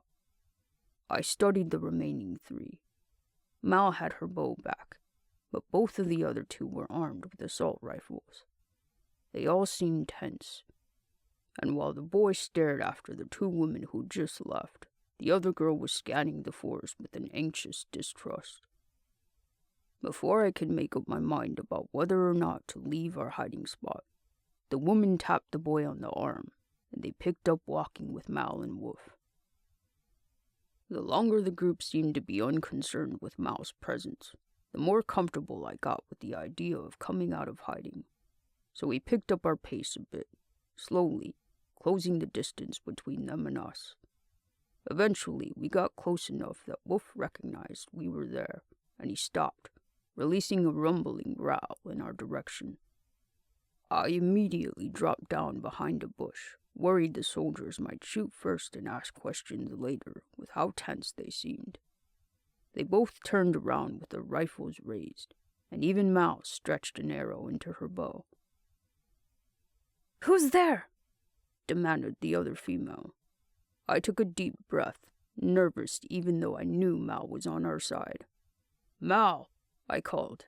"It's us." Mal lowered her bow immediately, telling the other two, "They're with me. It's okay." It seemed a bit reluctant, but after a few moments, the other two lowered their weapons. Kara didn't wait another moment to dart out from our hiding spot. "Woof!" she hollered, sprinting in the direction of the group.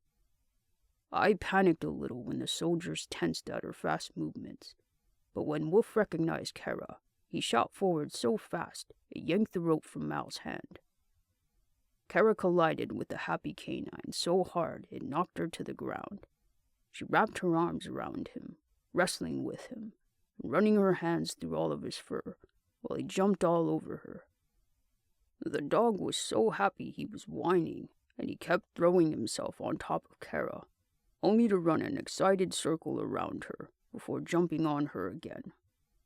Mal and the other two met me at the reunited pair, and I was relieved to see that both the soldiers were smiling. "That dog wouldn't let anyone but Echo touch him," said the boy, laughing. "I'm Micah." When he extended his hand to me, I shook it. Dugan. Then I held my hand out to the other woman.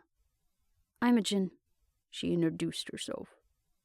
Kara managed to haul herself off of the ground, and even though Wolf wouldn't stop slamming into her legs with his wiggling body, she shook with both Imogen and Micah. "I'm Kara." Though they'd been delighted at how Kara and Wolf were acting a moment ago, the second Kara finished introducing herself, the smiles faded. "What's happened?" I asked, looking between Mal and Imogen with concern. Mal sighed. "Jed's taken a hostage. Genevieve and Echo went to get her back." "The two who split with you, a ways back?" I clarified, to which Mal nodded. "Why'd they go alone? It's a death trap." I didn't miss the awkward way Imogen's eyes darted to Micah. The kid blinked at me, absorbing my words for a moment before offering a half-smile. "My sister will find a way," he said in explanation. "We need to keep moving." Imogen motioned for us to follow, and we all picked up walking. While we traveled, she explained the situation in greater detail. "We couldn't bring any other soldiers because we think that Jed is going to try to capture the base." "Is your leader there to counter an attack?" I asked. It was one thing for us to have gotten here too late to warn these people about Jed. It was another thing entirely for us to have arrived right when everything turned dire. I was trying to protect Kara, not drop her right in the middle of a battle for territory. But I'd also been desperate to find her a permanent home. "Genevieve's their leader," Mal answered. My eyebrows furrowed at that. "The one who just left too." I paused, filtering my immediate and potentially insensitive response, because it was Micah's sister. "Get the hostage back." Jed would kill her, for sure. I didn't even think that she should have left the safety of the base. Is that the kind of risk she should be taking? "She left someone in charge," Imogen replied. "Someone we trust." I shook my head, saying quietly, I just don't think it sounds like the smartest decision. Both Imogen and Micah turned cold stares on me when I said that, and Mal visibly winced at their reaction. But what did they want me to say? When you're fighting a war, the objective is to take out the opposing side's general. This side's general was about to deliver herself directly into Jed's hands. I couldn't be comfortable with that, not when it appeared that by following this group, Kara and I had just inadvertently signed up as warriors. I think she sounds brave, Kara offered, taking a deliberate step in front of me to break the near glares I was getting. At seeing the smallest of relieved smiles on Micah's face, she hurried forward to his side. Is she the one who's your sister? Micah nodded. Are you worried about her? Yeah, but she's with Echo, Micah said, and his shoulders bobbed with a shrug. They'll take care of each other. Mal dropped back to the rear of the group to walk at my side. You just got rescued by a 15-year-old. She chuckled. All I did was give a deep sigh. Dugan, you need to take it easy. So far they trust us, but we haven't exactly been vetted yet. But can we trust them? I asked skeptically. And I don't mean that they won't hurt us. Can we trust that they know what they're doing? I couldn't ignore the fact that everyone here was half my age. Their leader was half my age. Jed's already made a play, and I'm risking Kara's life by keeping us here. They got blindsided, Mal said. She studied my face, taking in the remaining doubt. Look, do you know how many people are on that base? There are more people there than I've seen the outbreak started combined. Those people wouldn't be alive and somewhere secure if these guys didn't know what they were doing. She put a hand on my shoulder, stopping me while the others continued forward so she could say quietly, I trust them. But if you decide a time comes to bail, just the word, okay? I nodded, grateful that even though she seemed sure enough that we'd arrived somewhere worthwhile, she'd still give it all up for Kara and I. We resumed our pace at the back of the group, and followed along until the woods ended, and we were standing at the outskirts of a small town. From our cover in the brush, I could see a feral or two wandering around, but the place was small enough that there weren't too many. It's that building, Micah told Imogen, pointing to a 3-story office nearby. She held up her rifle and peered through the scope to get a better look at how many ferals were around. We'll sneak around the back. Try to get in the door before any of the ferals notice us. We got a hunter here, Micah informed us. There could be more. Everybody stay close. That sparked some questions for me. I assumed a hunter was what they called those stalker ferals, and I wanted to know why they'd caught one, but I'd have to wait a little longer to ask. Our small group crept along the outside of the town, to a rear of the building, and then one by one we plastered ourselves against the back wall.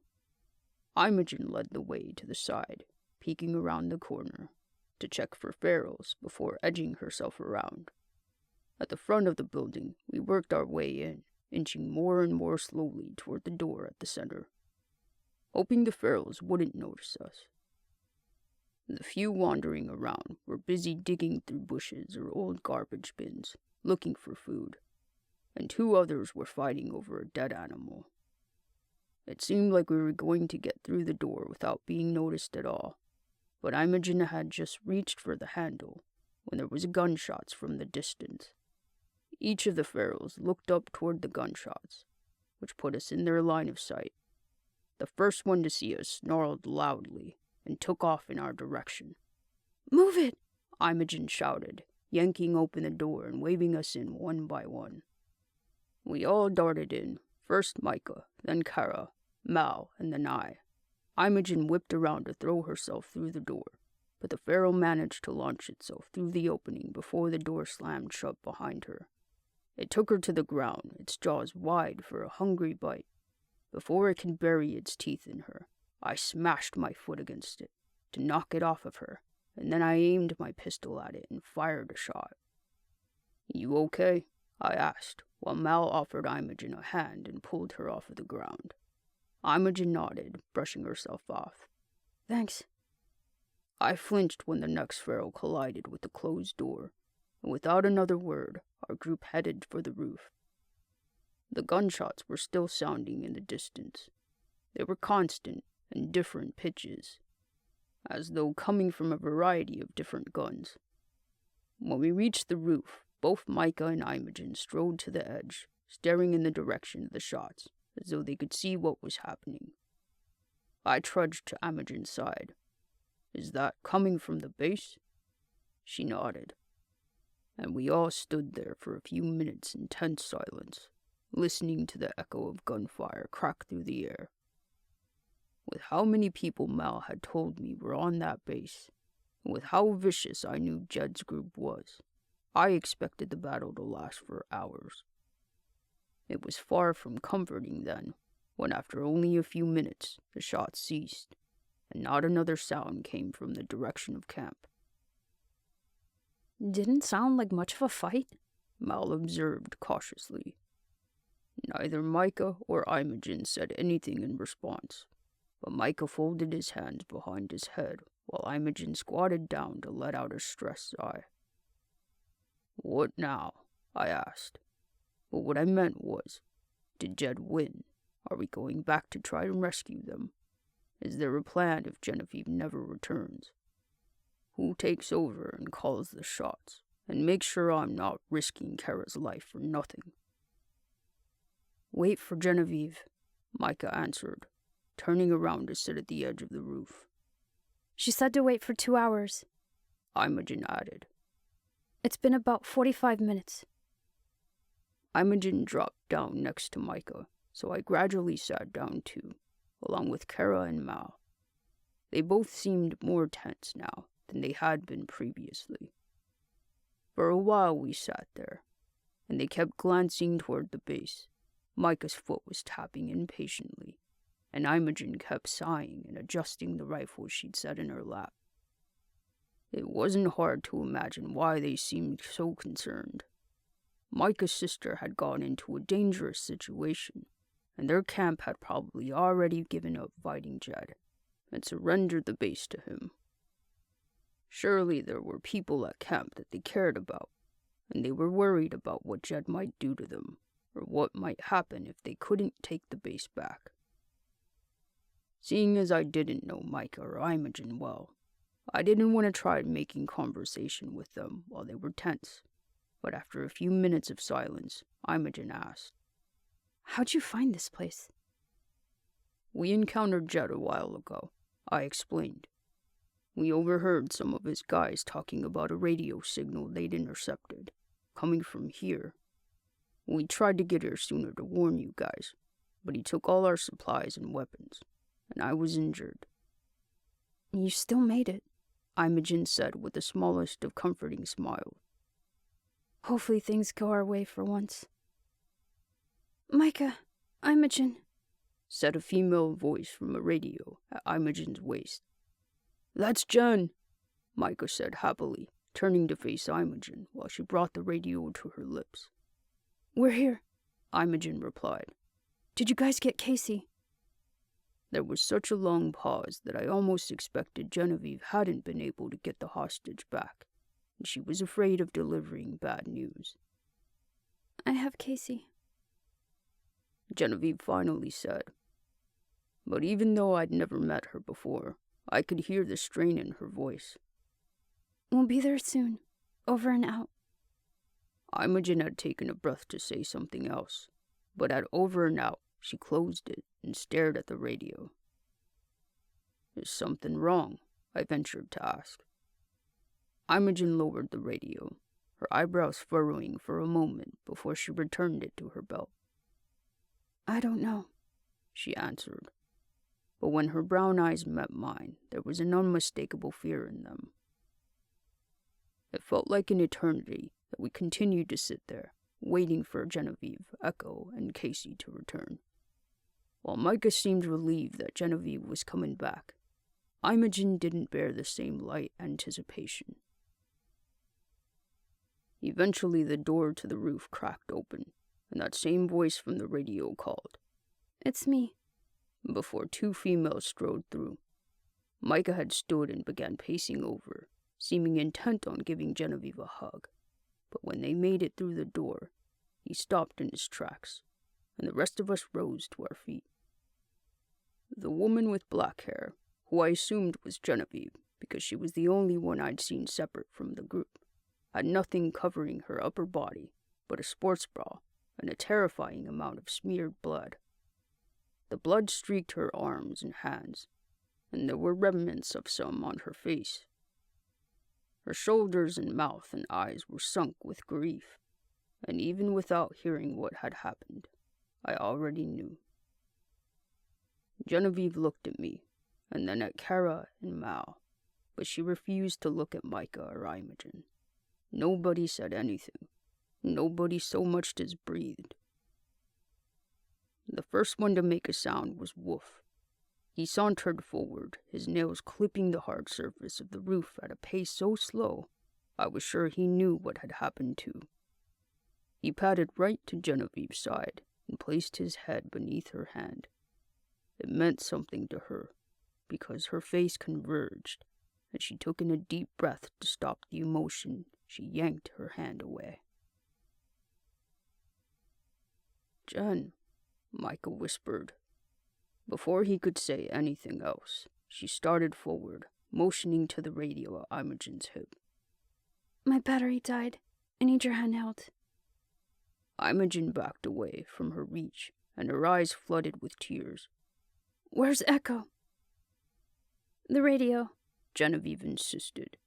Where she previously wouldn't so much as look at Imogen, now she wouldn't look away, and her eyes were narrowed with command. "Genevieve," Micah prompted again.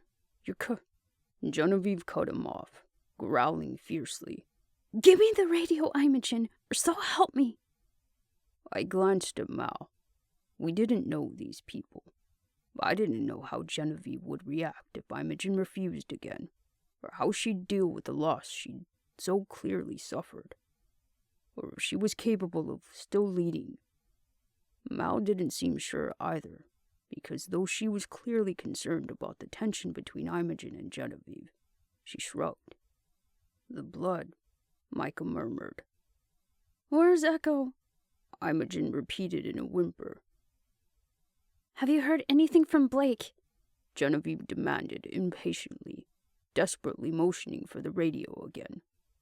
The more Imogen and Micah refused, she got visibly closer to the edge of breaking. "I need to make sure he's okay." When Genevieve reached for the radio, Imogen pushed her hand away. "Is she... Give me the goddamn radio!" Genevieve snapped, and her face grew so fierce I was afraid she might actually get physical. Imogen glared at the same time she sniffled, and after she pulled the radio from her belt and shoved it into Genevieve's hand, she escaped behind the roof door so that we couldn't see her, but I could hear her break down in tears. Genevieve held the radio before her, staring at it as if she'd forgotten what she wanted it for, or what it even did. Her face wasn't angry anymore. She looked blank, empty. And I was realizing this was how she wanted to deal with it. But the others wouldn't let her. "Let me give you something to clean up," Micah suggested quietly, pulling his backpack off to search through it. "I'm fine," Genevieve answered, adjusting the frequency on the radio. He pulled out a bottle of water and a roll of gauze, and while he tore a piece from the roll, he said gently, "You're not. You're covered in blood." "Genevieve," Mal added softly, taking a step forward to try and break the girl's concentration on the radio. "maybe you should take a minute."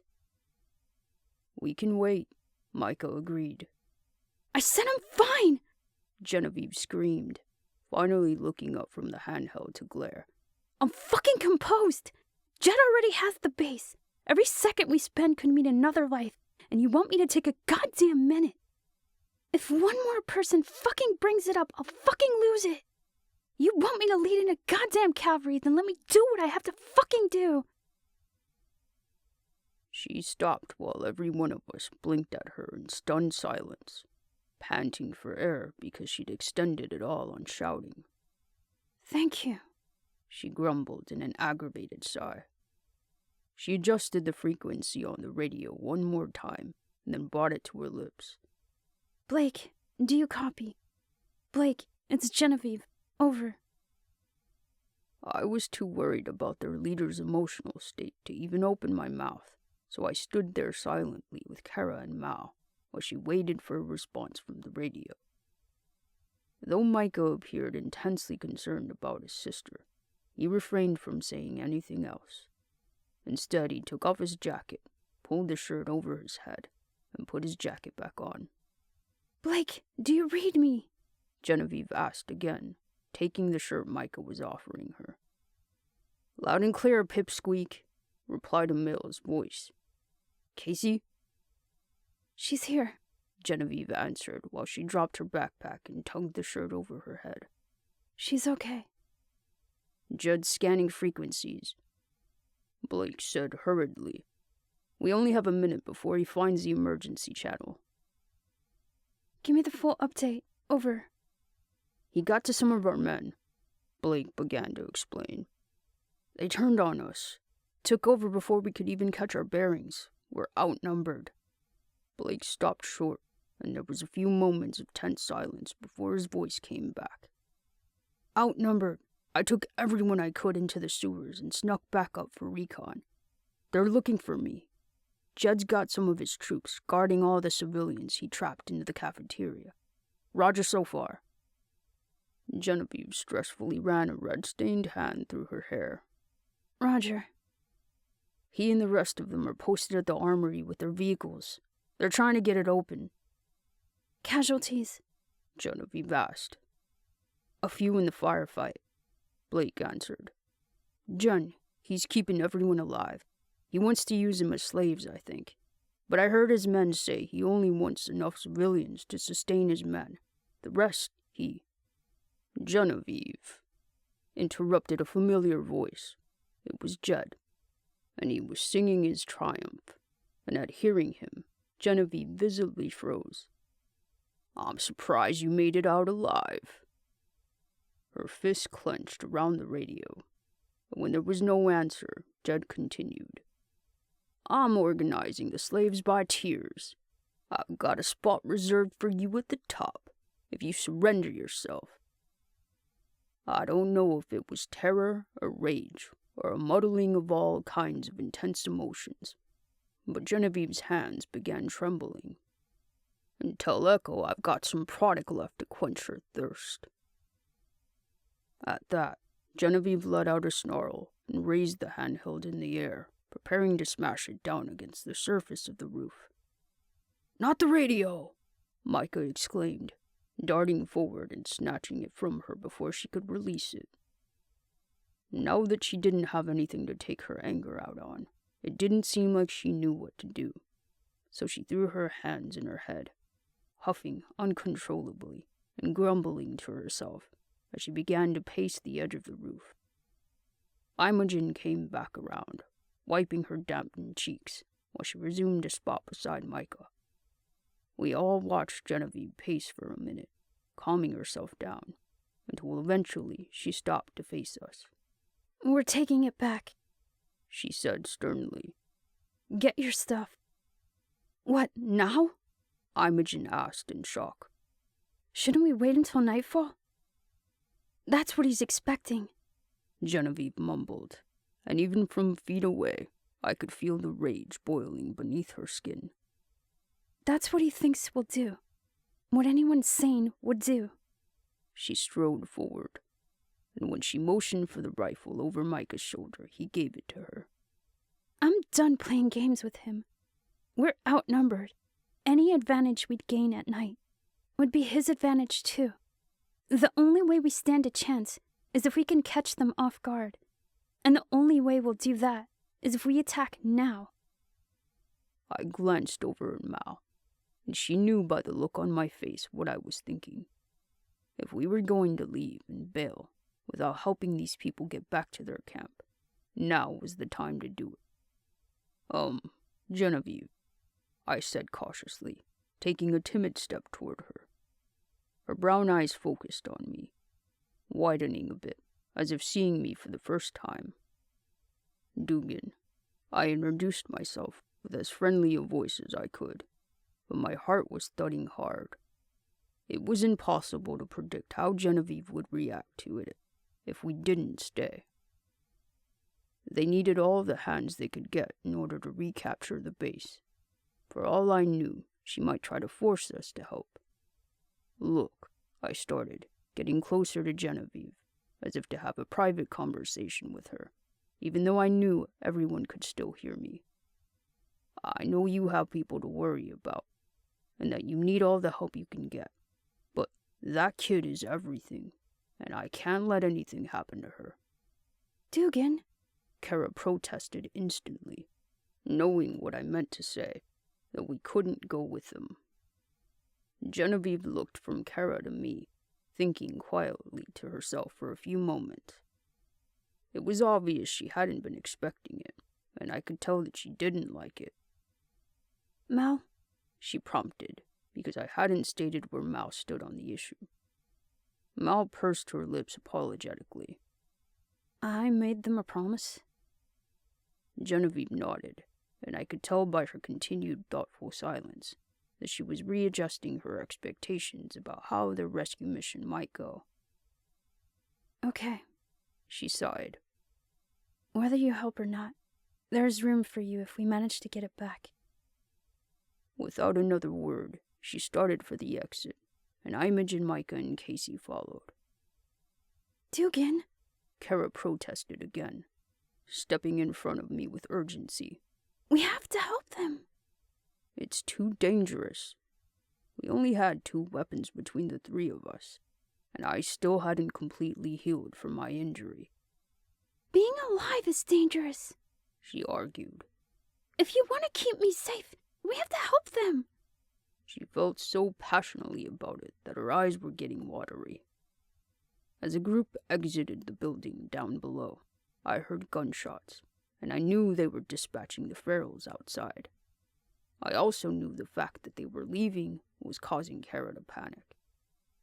We'll get the base back and then we'll be safe. Kara, I pleaded. Did you forget how he hurt you? She asked impatiently, and then pointed to the still healing wound on her cheek. How he hurt me? He took their home, and he killed their friend. Girlfriend, Mal corrected, and when we both looked at her, she clarified. Echo was Genevieve's girlfriend. Just saying. I don't know how she's functional and not rampaging. I sighed. I sat down to bury my face in my hands, while the true gravity of what Genevieve had lost sank in. Was it fair to say that the group had suffered more than Kara and I had? They had friends and family stuck on the base, and Jed would kill them. He'd just killed someone Genevieve loved, and even though she was clearly heartbroken and desperate to take it all back, she'd been kind enough not to force us. They were good people, the kind of people we'd been searching for, and I knew they deserved our help as much as Jed deserved justice. I say we vote, Kara said eagerly. All in favor of helping. And her hand shot up in the air. What I didn't expect was when Mal raised her hand too, giving me a helpless wince. Wolf agrees with me and Mal. Okay, I groaned, standing back up and hoping with everything in me that this didn't go horribly wrong. Fine. Wait!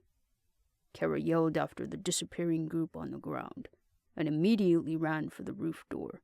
We're coming! Mal and I followed her down the stairs and out the building. We were reunited with the group at the edge of the woods.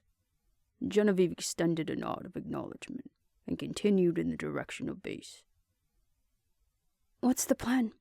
Imogen asked. I want you to take Micah and Casey into the sewers, Genevieve answered, pulling the magazine out of the gun she'd taken from Micah to check the ammunition. Find the civilians Blake hid down there. Mal and Dugan will come with me to find Jed at the armory. You. She faltered. Kara. The teen supplied readily. You want to go with Imogen? Genevieve asked. I cut in before Kara could answer. We aren't separating. She'll be safer, Genevieve offered knowingly. She doesn't have a weapon. Casey's a doctor, if that helps. Dugan, Kara said before I could protest again. I'll be fine. I'll have Wolf with me too. All that was left for me to do was nod in agreement. See how many people down there have weapons, Genevieve continued to tell Imogen. Take the ones that do to the cafeteria. Don't engage until you hear us fire at the armory first, okay? We need the element of surprise. Imogen nodded. Leave anyone who's unarmed in the sewers. Do you want this back? Imogen motioned to the key hanging around her neck. Keep it. Genevieve shook her head, and then stopped to squint through the trees. We'll split up here. Stay alert. They might be patrolling outside the gates. Imogen nodded once more, and Genevieve made an indicative glance at the two teens and Casey. Keep an eye out for them, please. It's okay, Imogen said reassuringly. I got this. Genevieve turned to her brother, but before she could say anything to him, he wrapped her in a hug. You stay alive, she told him sternly. You hear me? Don't do anything reckless. I should say the same for you, he said with a half-smile. Genevieve ruffled his hair, but the action seemed as sad as it did playful. Then she looked at Casey, extending a hand to the woman's stomach as she came forward. Take care of the nugget. This isn't goodbye, Casey said, throwing her arms around Genevieve's neck, and I heard Jen whisper, You never know. When Casey pulled away, she wiped a tear from her cheek and sniffled to keep any more from falling. Thank you. But the sniffle was useless, and a few fell from her chin. I'm sorry. Genevieve took in a visibly deep breath and nodded, and then headed off without waiting for Mal and I. Don't you do anything reckless either, I told Kara. No heroics. I won't, Doogie Dug. She smiled, giving me a push in Genevieve's direction. Go find Jed. I'll see you soon. We parted ways, Mal and I pacing to catch up with Genevieve. It was the first time in a long time I'd let Kara out of my sight, and it was far from easy. She'll be okay with them, right? I asked as Mal and I took stride beside Genevieve. She's safer than with us, Genevieve answered, but she stopped walking to look at me seriously, and her voice grew impatient. If you're uneasy, you can go with them. If you're here, I need you focused. I'm here. To prove it, I pulled the pistol from my waistband.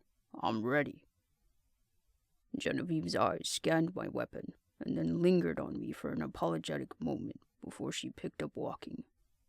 We were deep enough into the woods that I didn't realize right away we were following the perimeter of the fence.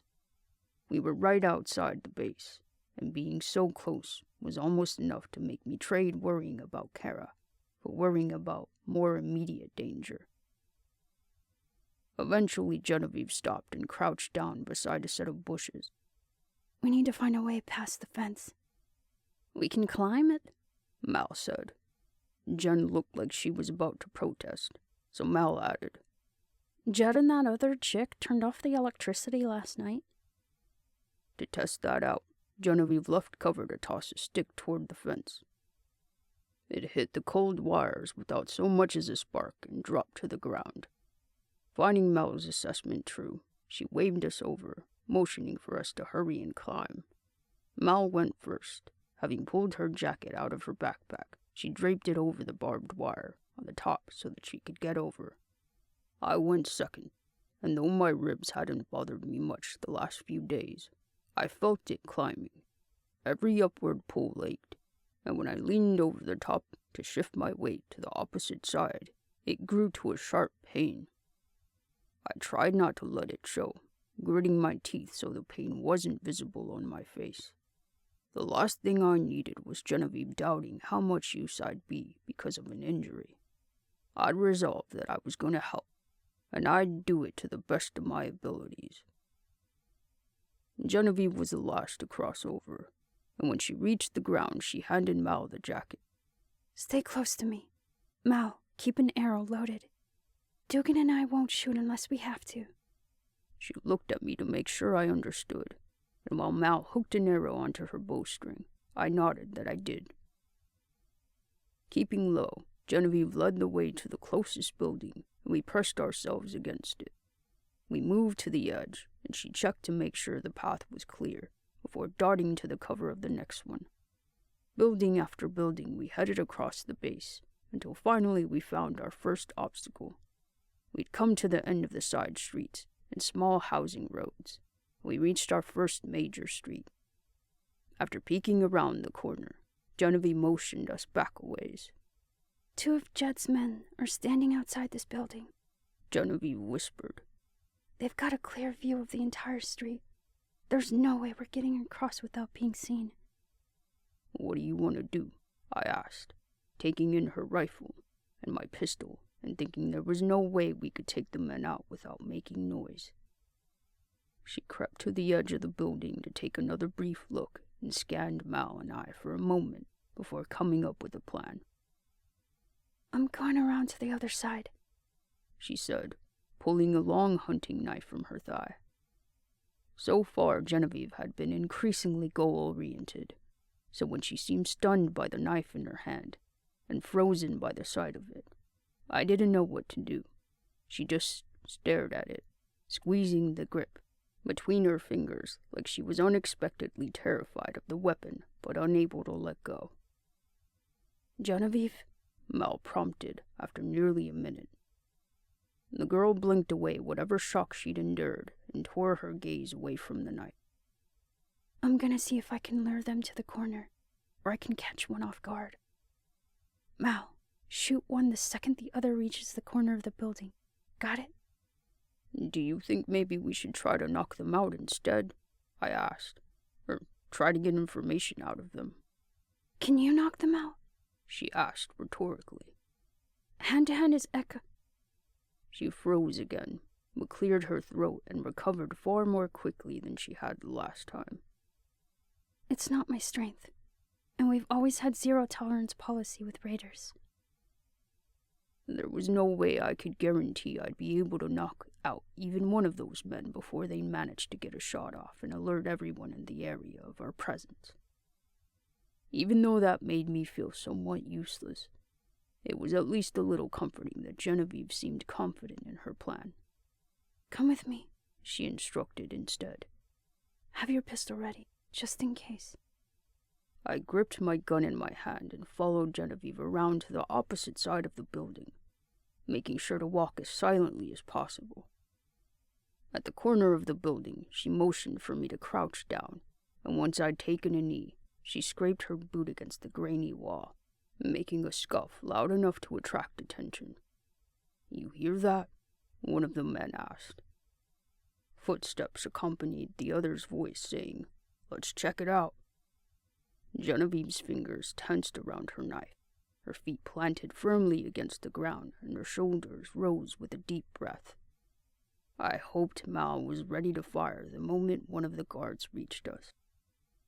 The footsteps drew nearer and nearer, until finally the barrel of a gun rounded the corner. Genevieve darted out, pushing the man's gun up just enough to expose his torso. And before he could even get a shot off, she plunged the blade straight through the center of his chest. She hadn't even removed the blade when there was a thud from around the corner, and the second man fell into view with an arrow planted deep in his back. In another situation, I might have been remorseful we hadn't tried to take them prisoner, or horrified at the shocked expression still planted on the man's dead face. All I really felt, however, was relief that I'd underestimated Genevieve. No longer was I concerned that she didn't know what she was doing, or that Judd had managed to take over because she was a weak leader. It was obvious she knew what she was doing. She was a soldier. Mal and I were in safe hands, and I was sure that Kara was too. "Drag them into the alley," Genevieve said. She reached under the arms of his body and threw her weight backwards to pull him. I grabbed the second man, ignoring the ache in my ribs as I hauled the body out of the street. Mal jogged over to us, retrieving her arrow from the man's back, while Genevieve knelt to store a weapon, a shotgun, in her backpack. The other weapon, a pistol, she handed to me. "For more ammo." I took it gratefully. "Let's move." She had her rifle back in her hands as she sprinted across the street ahead of Mal and I. We didn't encounter another raider until we were within sight of the armory, and then I could see why. All of the rest of Jed's men were standing around, guarding the boss himself, and a truck with crates of ammunition in the back. The truck was parked a good 50 feet from the armory, and while more than half of the men lounged around taking stock of the ammunition, the others were prying at the lock of the door of the armory. After seeing all the men, Genevieve rushed to a building and opened the door, leading the way in and to the opposite side of the darkened interior. Even from the first floor, the windows had a clear view of the armory, but all except for one had been boarded up and were impossible to see out of. So Genevieve made her way to the only open window, completely empty because a glass was missing, and crouched in the darkness beneath it. Once Mal and I had dropped down at her side, she pushed up enough to peer out of the window at what was going on. She only looked for a moment before falling back with a growl. "Chicken shit bastard!" I couldn't help but sneak a glimpse to see what she was upset about, but when I saw, I nearly grumbled too. Jed knew Genevieve would be coming for him, and that there'd be resistance to his takeover, because he was strapped with a bulletproof vest and a Kevlar helmet. No doubt she wanted to shoot him first, and now it was impossible. She leaned up against my side, and Mal did the same, so that all three of us were watching the raiders across the road. "Think, Genevieve, think," Jen murmured to herself. Judd was standing at the truck, barking orders at some of the men who were taking inventory. Murph was perched on the roof of a truck, tossing something solid and round back and forth between his hands, and after some squinting I recognized it was a grenade. Mia was posted at the armory, supervising the few others who were trying to get the door open. While we watched, Genevieve raised her brother's rifle to the window and put her eye to the scope. "If we don't get the ammunition, nobody does." "You're gonna shoot the truck full of ammunition?" I asked in shock. That was the plan. Blow it all sky high? "Aren't a couple of those your soldiers?" Mal added. Genevieve lowered the rifle just long enough to say, "Not anymore. I have an arrow ready."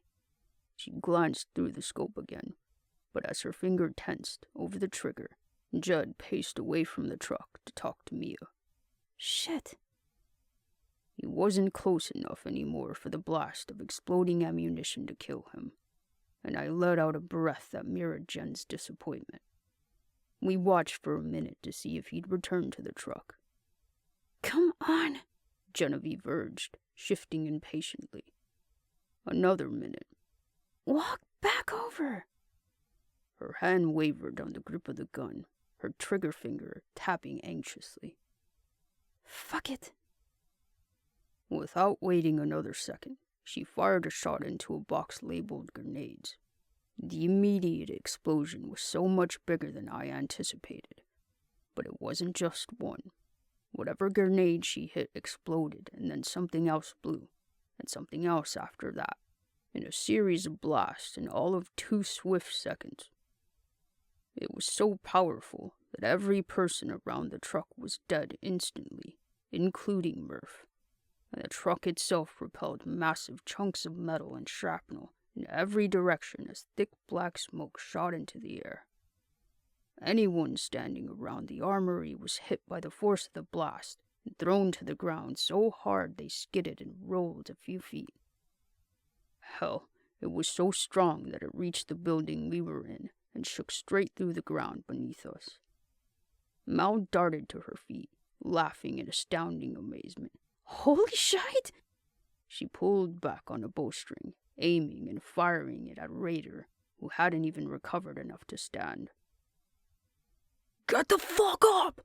I heard Judd's voice scream at the men around him, furious but audibly rattled. Out of the 24 or more he'd had around him, a large handful were capable of rising to their feet. Every one of them was injured, including Judd and Mia. Shrapnel had tore through some of the critical places that even from here I could see they'd bleed out soon. A couple worked themselves to their feet, only to drop to their knees, in too much pain to even stand. Judd and Mia had been hit too, but they both had vests, and Judd had his helmet. Mia's arm was bleeding profusely, and even after Judd was standing, he couldn't put all his weight on his left leg, where there was a spot of red growing in the side of his jeans and running down to his boot. In the distance, our explosion was responded to by a succession of gunfire, the beginning of the civilians' rescue, just like Genevieve had told Imogen to do. Now that some of the raiders were back up, we ducked out of the window, dodging the barrage of bullets they sent into the building while they scrambled for cover. Outside! Genevieve hollered over the loud firing. I'll cover you from here. Go, go, go! Mal and I sprinted out of the building while Genevieve fired her rifle. Once we reached the outside, I hugged the corner of the building, shooting my pistol at any target I could to provide more cover for Mal, who darted across the alley to the building on the opposite side. Everything was so loud and chaotic. What was left of the truck was on fire, the flames roaring almost as loudly as each of the cracking propelled bullets. Shots were echoing all over the base, a snap or staccato from pistols and automatic rifles, and I couldn't tell anymore when it was Genevieve firing, or the raiders, or soldiers from the cafeteria in the distance. I probably wouldn't have known the sound of my own gun over the ruckus if I couldn't feel the kick against my palm. I'd only started with 10 bullets, and by my count of that recoil, I'd already fired half, making me glad Genevieve had given me a second gun. One more shot, and I managed to hit a skull leaning out of a cover across the street. Even though I couldn't see them, I knew who'd been shot, and so I knew that Judd, Mia, and 2 others were the only ones left firing at us. Before I could get another shot off, Genevieve burst through the door of the building. He's running! I risked leaning out enough to get a good look and caught sight of Judd and Mia retreating, running as fast as they could through their injuries. Genevieve had so much momentum built that she slid out as she rounded the corner. I couldn't tell if it was recklessness or confidence, but she shot out of the alley, laying on the trigger and showering bullets on the 2 remaining raiders. Mal and I ran after her, sprinting across the street to give chase.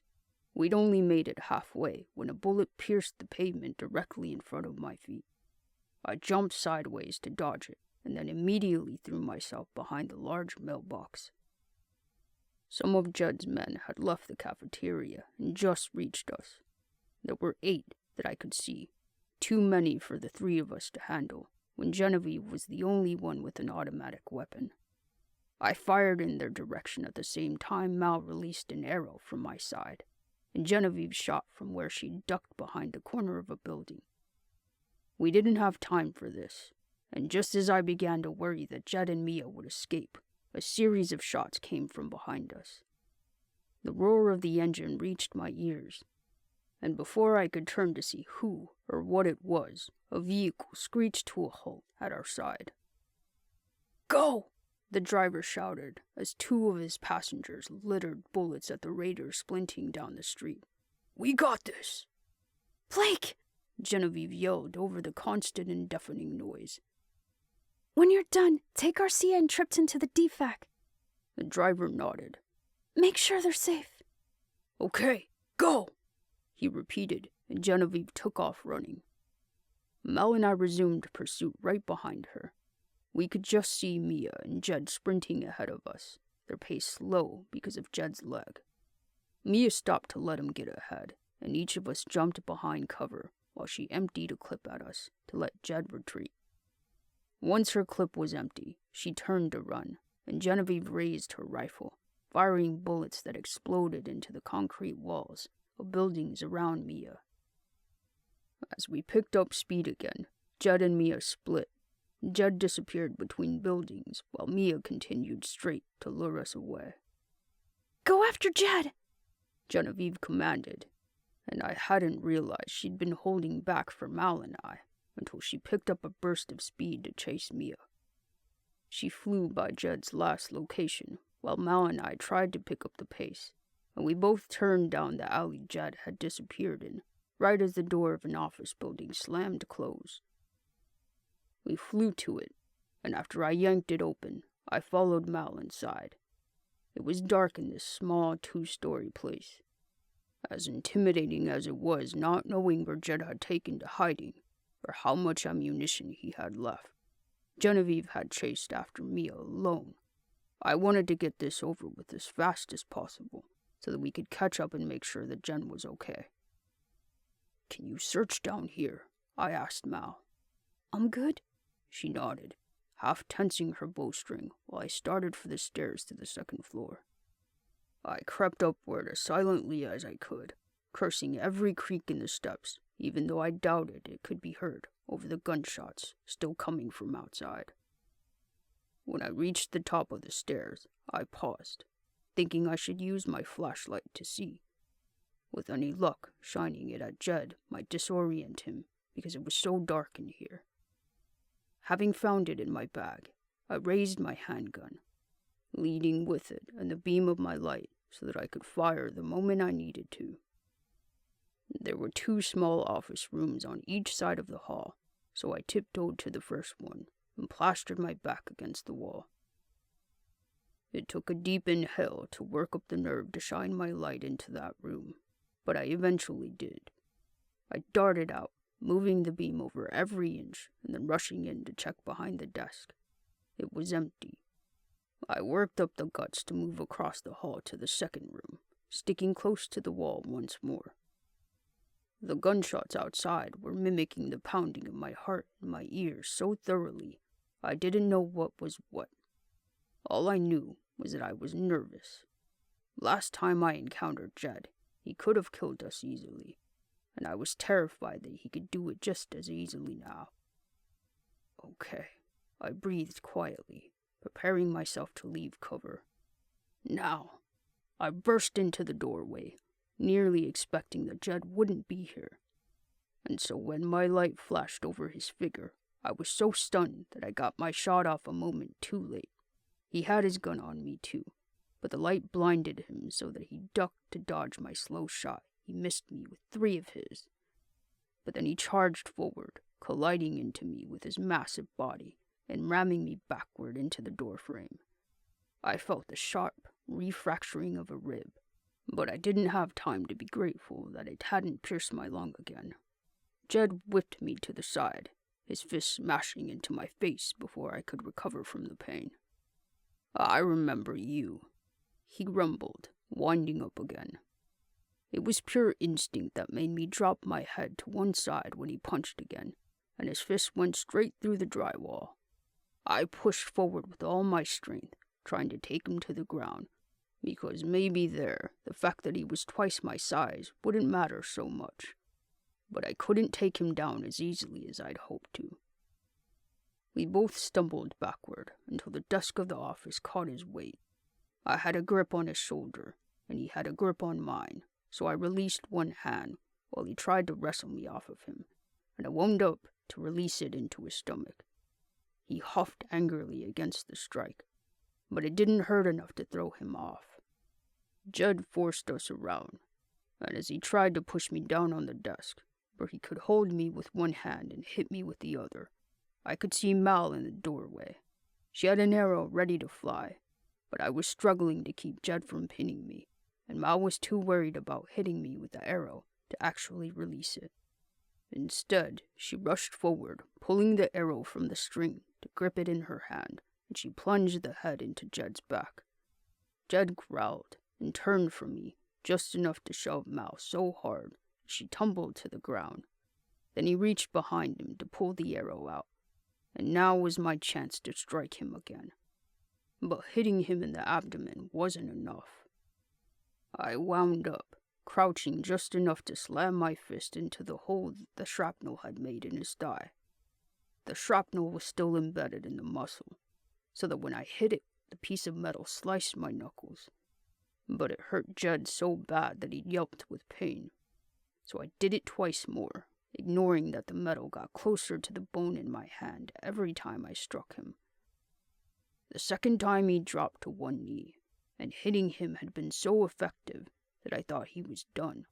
But before I could punch him a fourth time, he shot up from that one knee, slamming his head into my stomach with so much force the desk scooted back a few inches. It knocked the breath and the sheer ability to even think right out of me, and I collapsed into a fit of desperate wheezing on the floor. Mal had gotten back up and was rushing in to help, but Jed turned right as she lunged at him and knocked her away. He didn't waste a moment to try an attack. He darted for the door, slamming it shut behind him, and after it closed there was a loud crash from the other side. "Are you okay?" Mal blurted, scrambling over to check me. I wasn't okay. I couldn't breathe just yet, but we couldn't let him get away. I forced myself to my feet and rushed to the door, and when I pushed on it, I discovered what the crash had been. Jed had knocked over one of the heavy filing cabinets in the hall to block it. I threw myself against it, feeling the cabinet on the other side budge just slightly. "Help me!" I hollered frantically. Every moment Jed got further and further away. Mal hurried to my side, and together we heaved and heaved against the door. It took 3, 4, 5 tries, using every bit of energy we could muster, until finally, panting from exertion, we'd opened it enough to squeeze through. We slipped out into the hallway, barreling down the stairs to try and catch up with Jed. I reached the bottom and turned for the door, slamming it open and bursting out, checking each direction to look for Jed. He hadn't gotten far at all. He was only 20 meters away because Genevieve had intercepted him. But if I couldn't beat him on my own, there was no way Genevieve could. He'd taken her to the ground, and now he was sitting over her hips, hands wrapped around her throat while she clawed at his long arms to try and get free. Fury gave me speed, and I was there in a matter of seconds. I brought my hand up and down again, pistol whipping Jed so hard in the side of the head that he fell sideways off of Genevieve with a thud. Genevieve scrambled to her feet, gasping for air. I don't know if it was Jed or Mia who'd hit her, but she was bruised and her bottom lip was split open and blood was pouring from a gash above one eyebrow. As much as she was struggling for air, she had mind enough to retaliate for what Jed almost did to her. She pulled her boot back as far as she could and kicked him hard in the ribs. She did it a second time, grunting with the force she applied. But when I thought I might have to drag her back to keep her from doing it many times more, she kicked his weapons away from him with all the composure in the world. "It's over, Jed," I spat venomously. He groaned, and as he pushed himself up to sit, Genevieve raised her rifle, holding the barrel only a foot from his forehead. "Mia?" I asked Genevieve. Her eyes never left Jed's gaze, as she said almost vengefully, "I took care of her." "Where's your girlfriend?" Jed countered, his eyes darkening with animosity. Genevieve's jaw clenched, and she raised her foot enough to kick him in the shoulder, knocking him back to the ground. His chest shook, and a moment later his exhausted chuckle reached my ears. "Why haven't you shot me yet?" he asked, in annoyance, pushing himself back up. I want to see the look on your face when you actually realize your life is over, Genevieve growled. Judd narrowed his eyes at her, his face set with rigid defiance. But it only lasted a span of a few seconds. Then it truly did seem to set in that it was over for him. Like a wave, his eyes softened in defeat. His breathing slowed with recognition, and the perpetual smirk faded from his face until the corners of his lips had dropped completely.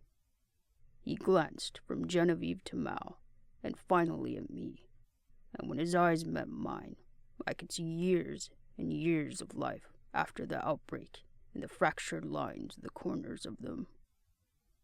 Then he looked at Jen again, his voice almost pitifully soft. It wasn't supposed to be Echo that didn't make it out. Genevieve's knuckles went white with the grip she had on her rifle. Tell it to the dead! Crack! She pulled the trigger, and the force of impact knocked Jed's lifeless body back to the ground. I bent over to put my hands on my knees, in desperate need to catch my breath now that it was finally over. Even the gunshots coming from the cafeteria had nearly faded. But Genevieve didn't stop to catch her breath, not for a second. She reached down into one of Jed's pockets and pulled out a stolen radio. Imogen, come in, she prompted into it. Only static. Imogen! When still there was no response, she adjusted the frequency. Imogen, do you read me? Sure do, came the response, hope ringing in her voice. We did it, and everyone's all right. And like Imogen knew Jen would ask, she added, Mike is fine. Kara's good. Instead of letting out a relieved breath, or smiling because we'd gotten their home back, Genevieve's expression was blank. Blake, you good? Took a bullet in the arm, Blake's voice replied. But I'll be okay. Where are you? I'll come get you. No, Genevieve said hastily, her eyes darting to Mal and I uncomfortably. Stay there. We'll come to you. See you soon, Pipsqueak. Over and out. No sooner had Blake finished his response than Genevieve dropped her arm to her side, and the radio slipped from her hand, hitting the ground with a noisy clack. What now? Mal asked, rubbing out a sore spot on her shoulder where she'd taken a hit. I'm done, Genevieve said flatly, and I could see it on her face, in the hollowness behind her eyes and how sunk they suddenly looked. Now that this was over, now that the only thing that had kept her going was finished, she was done. So emotionally drained, she couldn't be happy at her accomplishment, or triumph at Judd's death, or even relieved that everyone else she cared about was alive. Mal's eyebrows converged. What do you mean? Follow Blake, Jen whispered, kneeling down with new urgency to remove the spare weapon from the backpack and leave it on the ground. He'll be a better leader than I ever was.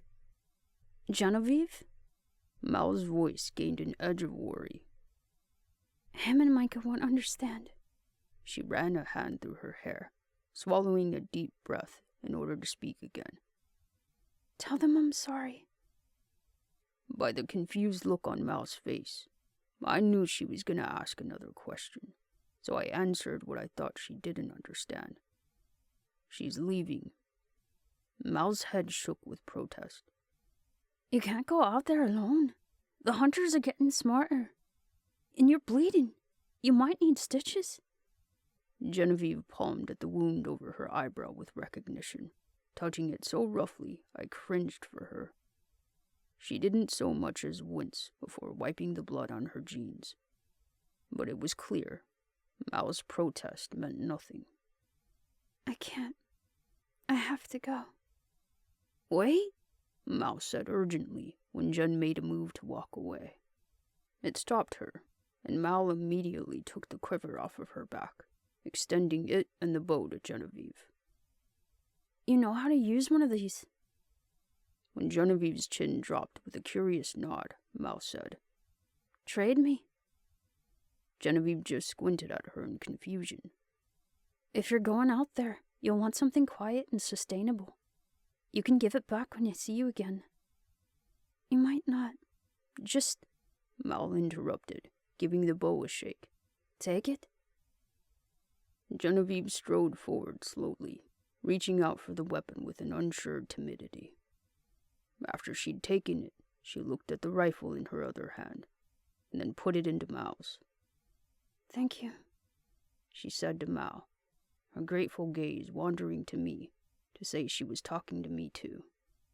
Then she was gone, sprinting back between buildings until she was lost in them. Mal and I were both silent for a minute before she let out a deep sigh. I don't know how to tell her brother she just up and left. I'll tell him. It was the least that I could do for the woman who'd been prepared to offer us a home, whether we earned it or not. I picked up the gun Genevieve had set on the ground and put it in my backpack. I'll follow you. Mal led the way in the direction of the cafeteria, while I trudged silently at her side. She was relatively unharmed, except for a few bruises. We'd both walked out of it, in better shape than I expected us to. Even though I'd been set back in the healing process with my ribs, now that we were somewhere safe, I figured I'd have plenty of time to heal properly. The moment we came into view of the cafeteria, Kara immediately ran out of the crowd toward us, Wolf trotting beside her. She collided into me so hard I grunted with pain, though I still couldn't help but return the hug. She embraced Mal, too, and even though she seemed to notice someone was missing, she didn't get to ask. Micah and Blake jogged over, first excited and then curious when they too realized someone was missing. "Where's Jen?" Micah asked innocently, like he thought she had something else to take care of before meeting up with us. I pursed my lips in a sympathetic smile, saying gently, "She left." Micah's eyebrows furrowed, reluctant to believe what he knew I was saying. "What do you mean she left?" "I think maybe she needs to be alone for a while." I looked at Blake, and though he was silent, he seemed to be taking it as hard as Micah was. "She left you in charge," I told him. "Said you be a good leader." "Micah," Blake said in a forced voice, "why don't you go see if Tipton and Garcia need help?" It didn't appear Micah wanted to do anything but worry about his sister, but he ran off so none of us would see how upset he really was. Blake's eyes were welling with tears too, but he swallowed them back and cleared his throat. "I'm Blake." I shook the hand he extended to me. "Dugan." He introduced himself to Mal. "Either of you hurt?" Mal shook her head. It was nothing compared to the bullet hole I knew was hiding beneath the cloth binding around his bicep, but I told him about my ribs. I left out the bit about my knuckles, figuring that was something I could fix on my own. He immediately told me to follow him to one of the doctors, and they'd be able to look at me as soon as they were done with the more severely wounded. As we walked, we passed a large military vehicle, on the back of which was about a dozen surviving raiders, all tied up. "Prisoners?" I asked curiously, remembering Genevieve's comment about the zero-tolerance policy with raiders. I thought Jen would decide. Blake sighed, shaking his head as he studied the group.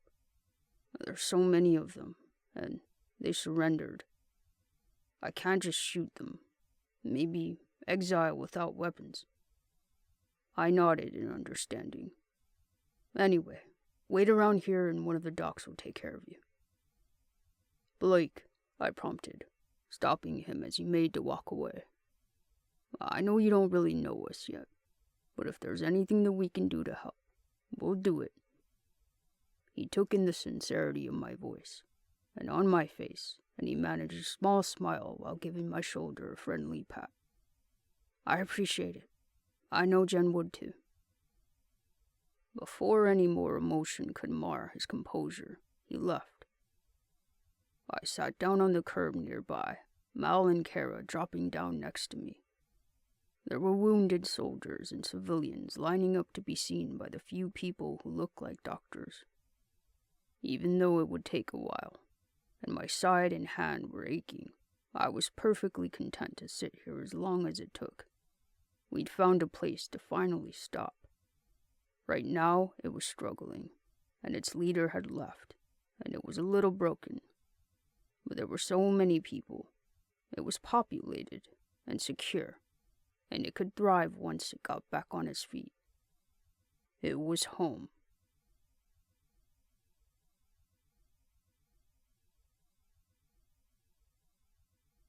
Chapter 58. Crashes Are Heaven. Genevieve. As I took a step forward, I set my foot down slowly in a thick layer of snow, trying to reduce the crunch it made as it broke through the frozen crust. I was stalking the first live deer I'd seen all winter. I'd seen carcasses completely picked clean, some all the way down to the bone marrow. The hunters were insatiable. It seemed ferals were changing at faster rates. The hunters were larger in number, smarter, and they didn't care to leave any game for anyone else. Deers, rabbits, squirrels, even predators like bears and mountain lions. The woods couldn't be barren, but everything smart enough to avoid the hunters was smart enough to avoid me. But this deer. I already had an arrow set against my bowstring, but I hadn't pulled it back yet, because if I did, my hand would start shaking, and I'd knock my shot off. Even simply holding the bow for so long already had caused a slight trembling. It wasn't just that I was weak with hunger. It was the scar on the inside of my arm, a bite from a hunter that instead of infecting me completely, had only impaired my right hand, my good hand. The strength in it wasn't half of what it had been. I couldn't close it or stretch it all the way for more than a second or two. And if I tried to do anything precise with my fingers, like shifting the pins in a lock or tying a knot, my hand would tremble too violently to keep attempting it. So I'd taught myself to pick locks with my left hand, use my knife with my left hand, and stretch an arrow only when I was ready to shoot, aiming in that split second before releasing it. Now I pulled it back, struggling against the tension because I was fatigued and already quivering. When I finally let the arrow go, even though it was hardly a moment later, my aim had been so unsteady that it skimmed the back of the deer's neck, splintering against the tree behind it, while the animal darted off into the woods. A frustrated growl escaped my throat, and an even deeper one rumbled in my stomach. I was starving. Had been starving ever since the first frost of the season killed any eligible vegetation, because there wasn't enough game left to hunt unless I got smart about it. Running on autopilot wasn't enough anymore, but I couldn't turn it off. I wouldn't. From behind me there was a gentle thud, like snow falling from the branches of a tree. Knowing what had knocked the snow down, I pulled another arrow out of the quiver and turned on my heels as I wound up. At my movement, the hunter sprinted back out of view, disappearing in the thick of the forest before I could get my shot off. It had only been following me for at least 2 weeks now. It was as hungry as I was. So hungry, it had been growing steadily bolder and more impatient. Because of it, I hadn't slept in 2 weeks, never more than a wink at a time, because if I shut my eyes for too long, the hunter closed in. At first I set traps, then it learned how to avoid them. how to get by without setting off a sound alarm or stepping in a snare. My snares were shit anyway. I couldn't get the knots right anymore. It was a wonder why the creature hadn't just attacked me yet. Why it was waiting. The last hunter hadn't waited. Ignoring a stalker I could no longer see, I jogged off in the direction the deer had escaped. The snow was almost up to my knees, making it difficult to reach a pace that would let me catch up quickly. And I was so hungry and so tired that I could only keep it up for a couple of minutes before I was panting, huffing frozen air into my burning lungs with such desperation I fell to one knee. I immediately stood, even though I wanted to sit and catch my breath. That hunter was watching me. I knew it. I felt it. If I left my feet for a second, it might see it as an opportunity to strike. But with my next step forward, my foot caught on a hidden rock or on a root beneath the surface of the snow, and I fell face first. The powder was soft enough that it didn't hurt, but I was too tired to rise, too defeated, so I lay there, uncaring, face buried in the snow while it froze the skin of my cheeks, while my body, heated with exertion, melted it around me so that it soaked into my clothes and would freeze me later. But I didn't feel any of it. Not the cold or the heat. I didn't even feel the exhaustion. Just knew that I needed to lie here because I simply couldn't get up. I thought for sure that the hunter would come for me. But minutes passed while my breath melted a pocket into the snow and nothing attacked. Eventually I recovered enough to rise to my knees, and a minute later to my feet. When I finally stood, I found the deer's tracks in the snow and followed their direction with my eyes to check the path ahead. What I saw caused me to blink rapidly, afraid that I was seeing things because I hadn't slept. No matter how many times I blinked, the cabin remained. Though I wasn't very deep into the woods from the interstate, I'd come to a rural enough area that this was the first home I'd seen in a while. It was also rural enough that just maybe, even after 7 years, it hadn't been ransacked of food just yet. I trudged through the snow toward the cabin, dragging my legs through the drifts because I didn't have the strength to try and lift them for full strides. It's because I was dragging my legs that one got caught on a sound trap. My foot hit a wire, and I winced when cans attached to the trees on either side of me rattled together loudly. I would have seen it coming if I weren't so tired. I stood there for a minute, waiting for someone to appear. When nobody did, I continued to the door and gave the handle a twist, but it didn't budge. Locked.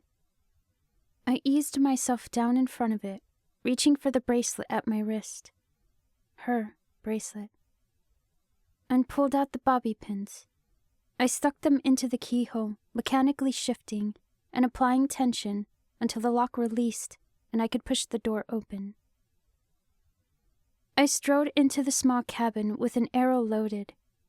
It was only one large, open space, so I could see immediately that it was empty. I could also see immediately that there were cans in an open cupboard.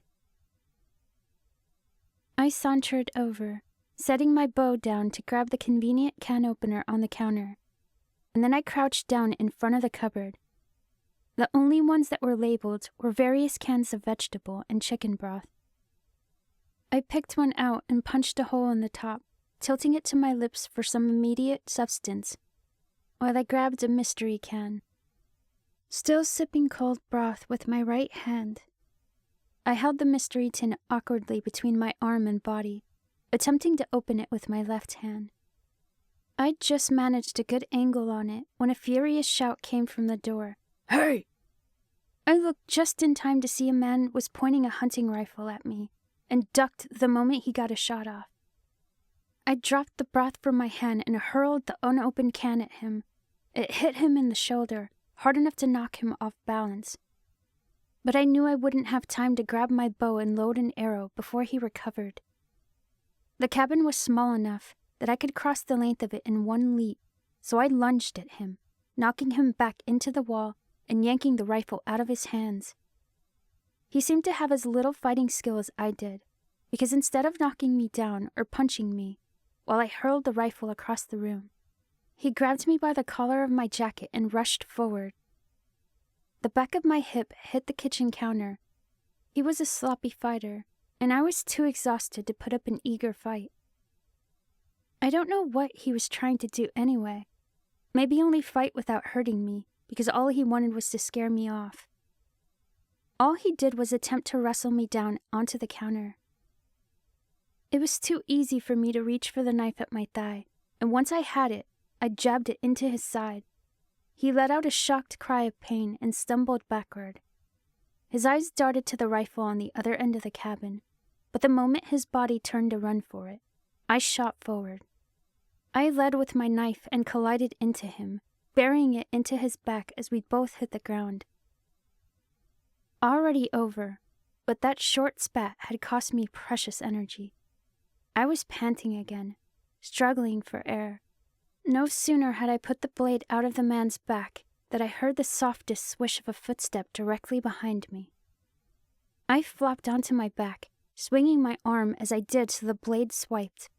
It caught the hunter in the arm, stopping its hungry grab from me. It had finally attacked, far too hungry to pass up the chance for 2 whole bodies, and smart enough to know the man and I would do half the killing work for it. When I hit my back, it roared at me furiously, a streak of red coloring its forearm where I'd slashed. It stomped forward, throwing its arm so hard when I raised my knife to make a stab that it smacked the weapon right out of my hand. Rendering me completely unarmed, the hunter lunged. I kicked, catching it in the face and bashing its aim off course. When it hit the ground at my feet, I turned onto my stomach to scramble for the knife, but I'd only scurried a few inches before the hunter grabbed my boot. I spun onto my back again, kicking at it with my free foot. It snarled, and when I brought my knee up to kick it again, it whacked me in the shin, so I missed. In less than a second, the creature had climbed over me, intent on getting at my neck, while my hands shot to its shoulders to push it away. It weighed more than me. I was still hungry and tired, and both scrapples had drained me of whatever fight I had left, and my right arm was weak. In the struggle of keeping the hunter from bearing down and sinking its teeth into my jugular, the sleeve of my coat had begun to fall. It revealed that crescent-shaped scar just below the bend in my arm. I'd been fighting when the hunter bit me. It was instinct that drove me to fight more than a will to survive, because after it bit me and I killed it, I'd stared at the wound for hours, days, waiting for the fever to set in, praying for it, begging it to take over and give me a reason to finally end it. All I got was a fucked up arm. I could end it now. It would hurt, but if I let it bite hard enough, then I'd bleed out fast enough, and it would be over quickly. I wouldn't have to do this anymore. More than I was hungry, and more than I was tired from lack of sleep. I was exhausted of fleeing, of running and running so grief wouldn't catch up with me. Because when it finally did, I knew I wouldn't survive it. Maybe it had just now caught up with me. Because the harder it got to keep the hunter's mouth from my flesh, the more I didn't care, the more I wanted it. Before the idea really sank in, I resigned. I stopped fighting. I let my arms flop to my sides, and I let the hunter go. It dropped forward ferociously, jaws wide and teeth wet with ferocity. Its hot breath hit my pulse point, and then its jagged teeth. But before it could snap down and take what little life was left in me, there was a second gunshot, the hunter went limp, and I was so startled that I pushed it off and sat up, prepared to face the assailant head-on so that they could shoot me too. Then I saw who was standing at the entrance. "Oh my God," Garcia breathed, and then shouted out the door, "She's here!" Multiple sets of footsteps pounded across the cabin's porch, and the first person to arrive nearly shoved Garcia aside as she burst through the doorway. Her eyes locked on me, those perfect, pearly gray eyes, and her laugh line was deep with thrilled disbelief. "We found you!" But when I saw her, I felt the breath completely knocked out of me, like I'd just been hit in the chest with a cannonball. No. What was left of my heart shattered into a million abysmal pieces. It wasn't real. As I struggled to suck in even a small breath and force myself to my unsteady feet, I knew it couldn't be real. I took a step forward, teetering from exhaustion and sudden lightheadedness. I hadn't slept in 2 weeks. This wasn't real. It was a hallucination, because she was dead. Or maybe I was dead. Maybe the hunter had sank his teeth in, and it had ended faster than I thought, with less pain than I'd predicted. She took a couple of steps towards me, and when I reached her, I raised a trembling hand. Everything was there.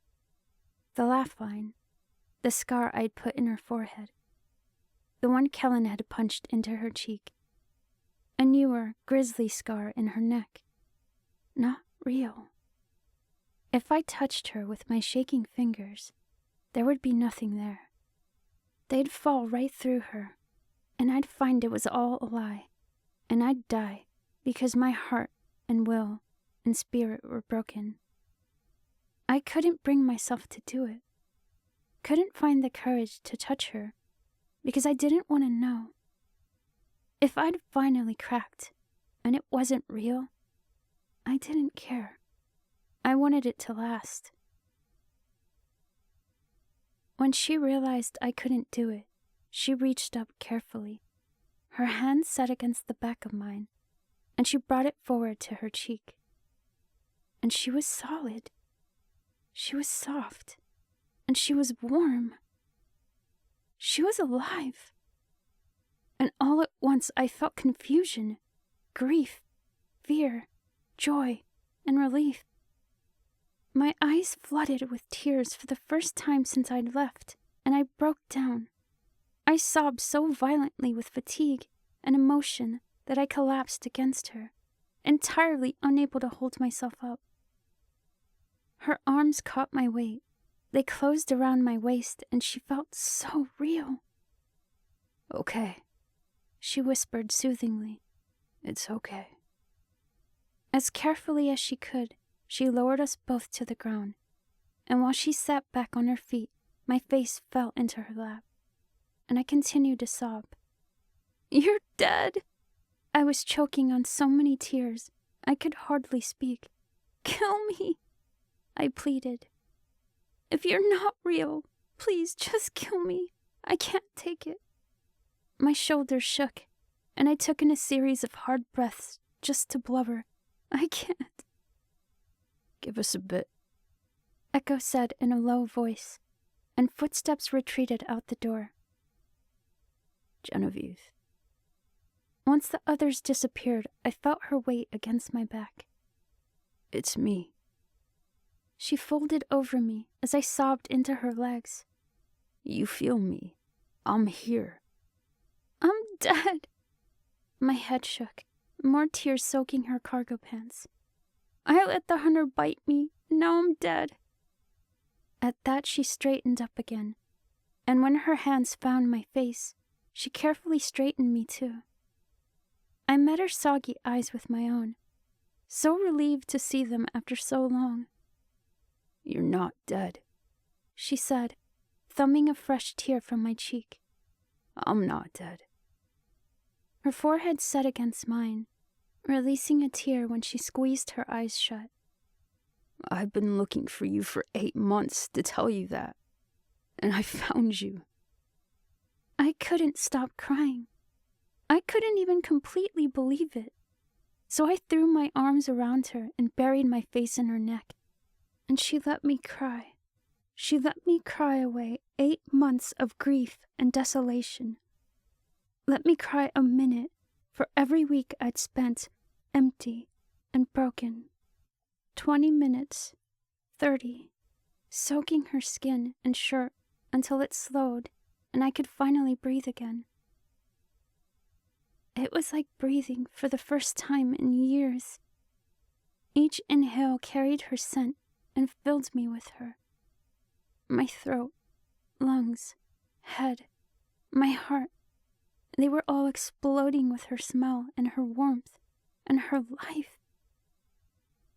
Even after I'd finally stopped crying, I didn't want to let her go, terrified that she'd disappear and it all be gone. With my head against her shoulder and her arms around my waist, it took nearly an hour before I finally felt calm.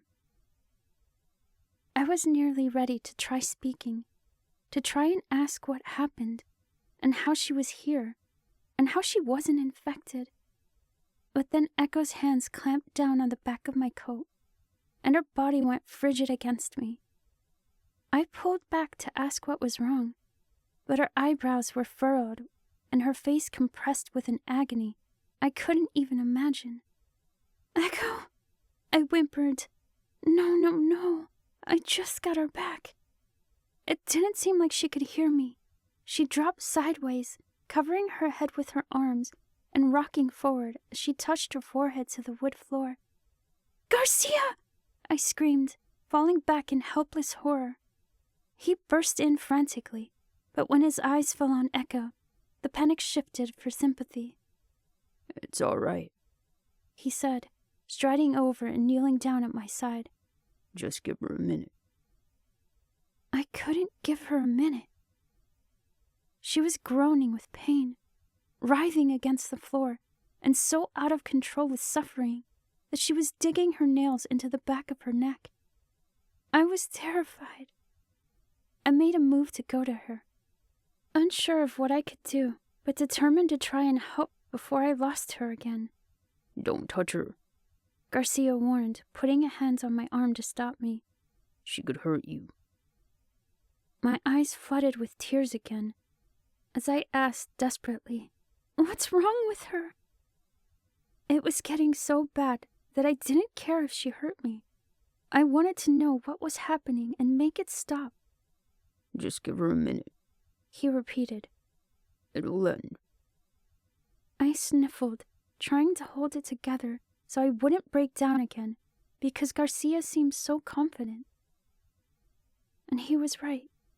A minute later she stopped writhing and clawing so furiously from torment. And a minute after that it was gone. She still had her forehead against the floor, huffing tiredly. But then a huff turned into a retch. She struggled to her feet and staggered out the door, and I could hear the sounds of her vomiting around the side of the cabin. Another minute and it was over. She ambled back through the doorway, looking collected. "Thanks, Garcia," she told him, and replaced him at my side while he left us alone. "What was that?" I asked worriedly. I couldn't take my eyes off of her, afraid that it would happen again. "Headache." Why? I was so emotional. From what? I couldn't keep it together and had to wipe a few tears that forced down my cheek. She pulled her knees up to her chest, one hand going to the back of her neck to rub out the red spots she'd dug into it. "Every couple of days, She glanced at me nervously. the parasite tries to take over, so I have to fight it, and it hurts." She shook her head and sighed sarcastically. "Nice timing. I didn't want you to see that before you knew." You're infected? I blinked at her in shock, completely dumbfounded. She nodded, and I felt my eyes blur all over again. Are you contagious? Echo stared down at her knees while she answered. My blood is, yeah. I took in a deep breath to keep from breaking down and looked upward to try and keep the tears from spilling down my cheeks. No. Echo pleaded, reaching forward to take my face in her hands. And when a tear fell, she wiped it away. It's okay. I'm okay. It was all my fault. She'd sacrificed herself because of my mistakes to save me. She'd been infected because I couldn't save her, and she kept being hurt by it. I'm so sorry, I whimpered. Don't, she said, wiping away another drop. Stop. It's fine. Her lips pressed against my forehead. It was something I thought I'd never feel again, and it was so overwhelming, I finally broke down a second time. I thought you were dead, I cried, desperately trying to keep it together enough to speak. The fever was gone, and you were bleeding so much. But reliving the memory drew out a series of blubbering sobs. I thought I'd never see you again. I was starting to think so too, she said, one corner of her mouth curling with a small smile. Finding you was hard work. It was supposed to be, I sniffled. I thought Blake would try to find me. I'm so sorry. I inhaled a set of hard breaths. I should have stayed. I should have checked you. And I shouldn't have run. And I shouldn't have made so... Echo's hand moved to the back of my head, and she cut me off with a kiss. Her lips touched mine, and for the first time in almost a year, my heart skipped. The feeling swelled beyond my chest, into my head, and my fingers, and my toes, and it shut me up fast. I'd left her alone and infected for 8 months. I dragged her all over Pennsylvania, and she still wanted to kiss me. It was everything I would have died without. I'm sorry, she said, pulling back after only a couple of seconds. It's been so long. I should have asked if... Don't apologize, I interrupted, pulling her mouth back to mine. The feeling of the smile on my lips was so unfamiliar, I almost didn't realize that it was there, under the kiss. But it was. I was grinning, and it felt so awkward with the tears still on my cheeks, and the realization and the astounding ecstasy of it was too much for how exhausted and emotional I was. A sob broke us apart, but it was a happy one, and I blushed because of it, and Echo laughed at me. I closed my eyes against the sound of her laugh, just to listen, just to hear it, and feel the effect it had on me. God, I missed you, she whispered, leaning back to look at me. Her gray eyes scanned me over, drinking in every inch of me, so that I could see in them how much that was true. It had been so long that it was with timidity that I told her, I missed you more. In response to that, she stretched an arm over my shoulders and pulled me into her, and I let my head fall back onto her shoulder. It felt so good to be near her, and though I'd stopped crying, for the next few minutes, I just couldn't stop going over it in my head. Everyone I'd ever seen get infected had a fever for at least a day. It didn't stop after only minutes like Echo's had. And people didn't survive feral bites. They survived hunter bites, like I had. Had Samuel gotten all the science wrong? Was there a real cure? A better one than waiting for all the ferals to evolve past contagion? And Echo is the key to it? Echo, I prompted. I wanted to stay there with my head against her, but I sat up to look at her. What happened? I woke up, she said with a shrug, but her hand went up to rub at the scar in her neck. It wasn't as deep as we thought, and after the fever knocked me out, the bleeding slowed. That afternoon I woke up, and you guys were gone, and I was so weak. I almost didn't make it back to the base. Thinking you'd be there was the only thing that kept me pushing. That hurt. I knew that she didn't blame me, but knowing that she got there only to find out that I'd left was enough to make me sick to my stomach. But the bites, I said, trying desperately to ignore how guilty I still felt. How? You remember when Samuel said the parasite feeds off the pleasure chemicals in the brain? In response to her question, I nodded. When Jed drugged me, she explained, and I could hear by the rasp in her voice that it was hard for her to talk about it. A lot of those chemicals in my brain were wasted on the high. Samuel thinks the parasite didn't get enough to feed off of when I first got bit, so it wasn't strong enough to take over. It latched on, and it's in here. She pointed to her temple. But the fever ended so fast because the parasite wasn't strong enough, and my body didn't have to keep fighting. But you're still fighting it, I pointed out worriedly. Echo, what if one day it's strong enough? Just the thought of it was enough to nearly make me start crying again. What if one day you get a headache, and when it's over you're not you anymore? That won't happen, she stated. But how do you know? I'm a fighter, she said with a small smile, brushing a frightened tear from my eye. Are there any other side effects? I mean, she said with a shrug. The occasional appetite for human flesh, but... My eyes must have betrayed my deep and horrified concern, because she laughed again. I'm joking. Jeez, you're out of touch. That's not funny, I whined, pulling away from her just long enough to push her in the shoulder. Don't joke about this.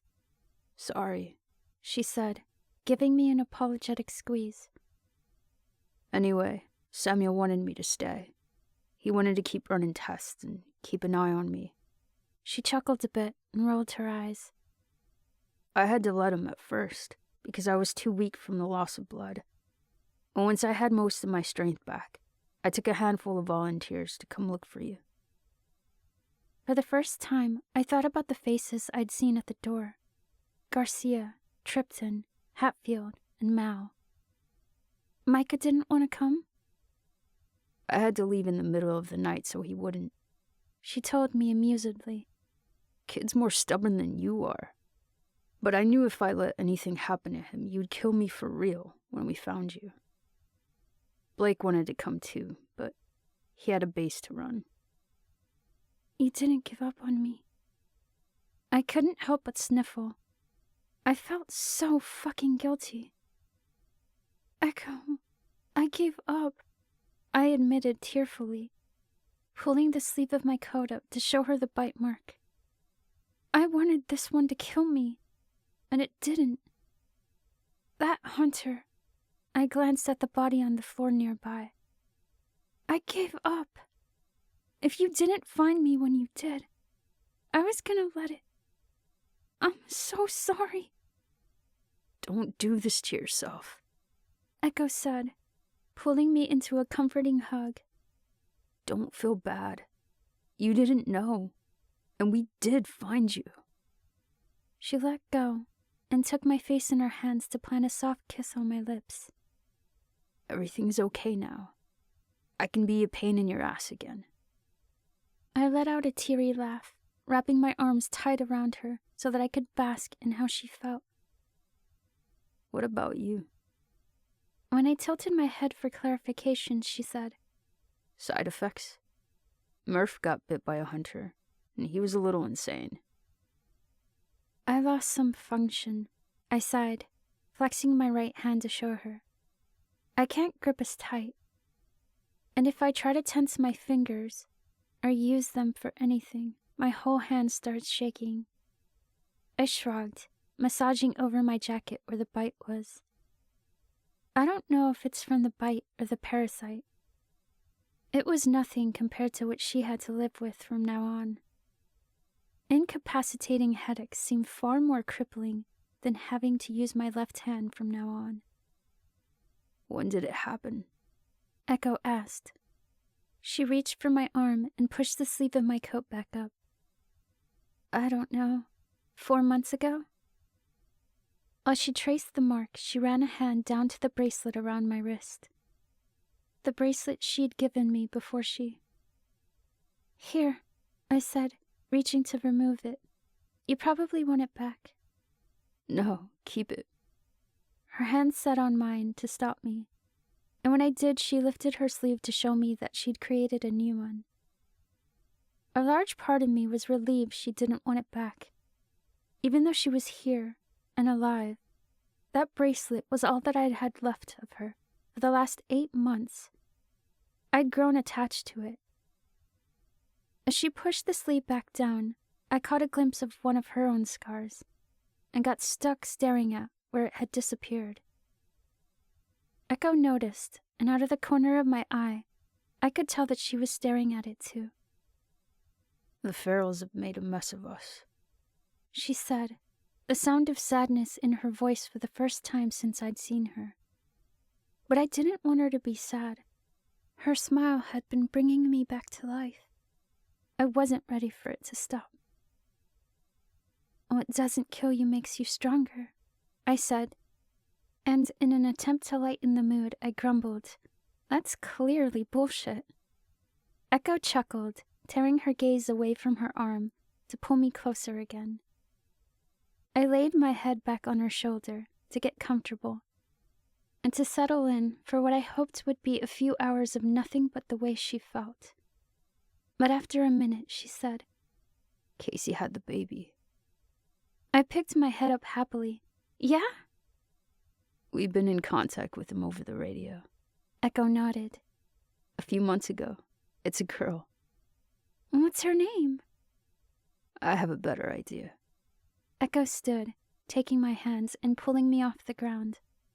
Let's go home, she said, wiping at my cheeks to make sure there was no moisture left.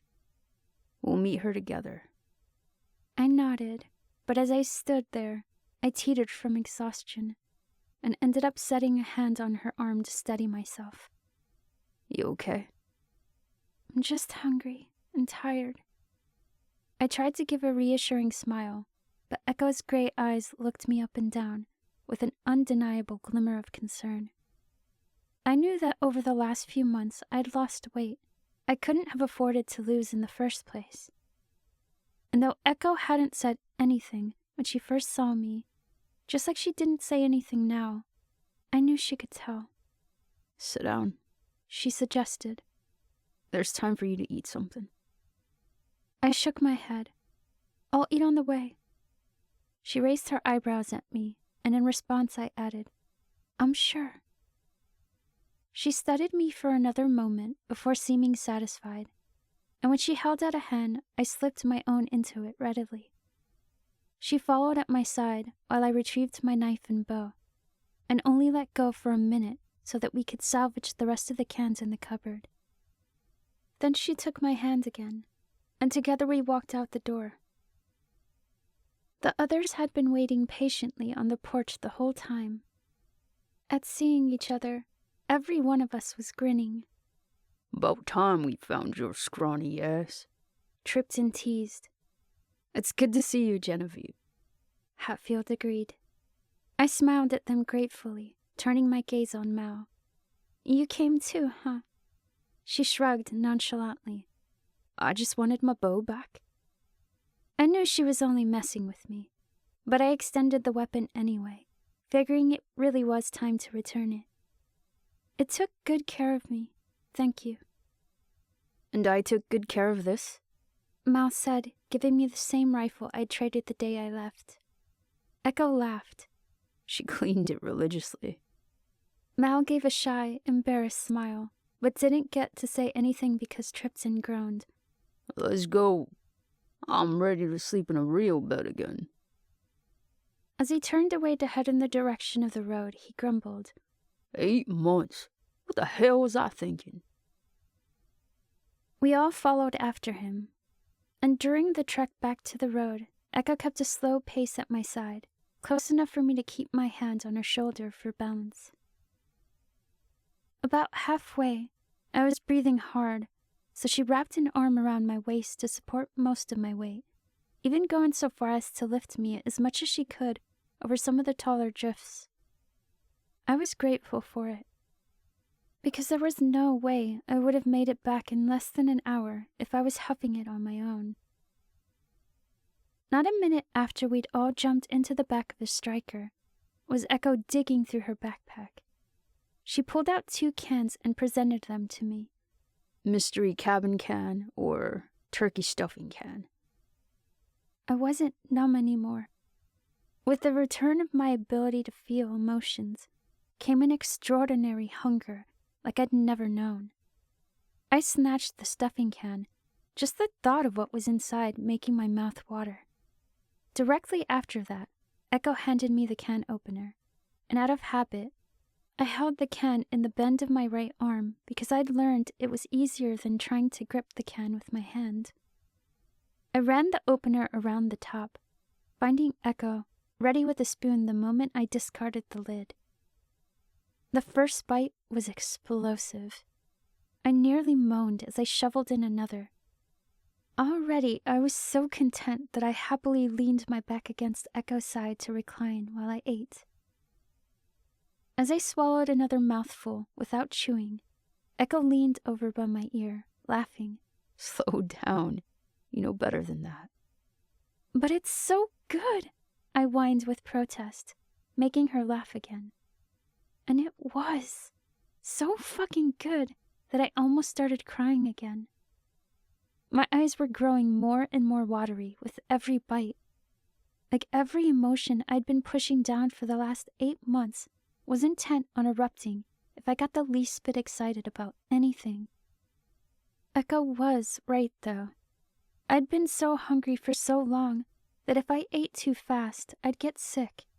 So I slowed down, even if it was damn near torture.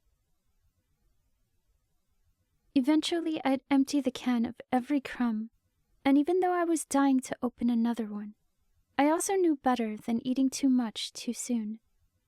Instead of begging for more, I turned on the bench, lying down to rest my head on Echo's lap. I was facing her, so that my face was buried in her stomach, and I was comforted by her warmth and her smell.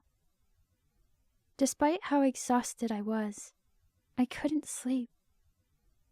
Though soon I knew Echo thought I'd fallen asleep, because she had started running her fingers through my hair, and she didn't stop for the entire ride.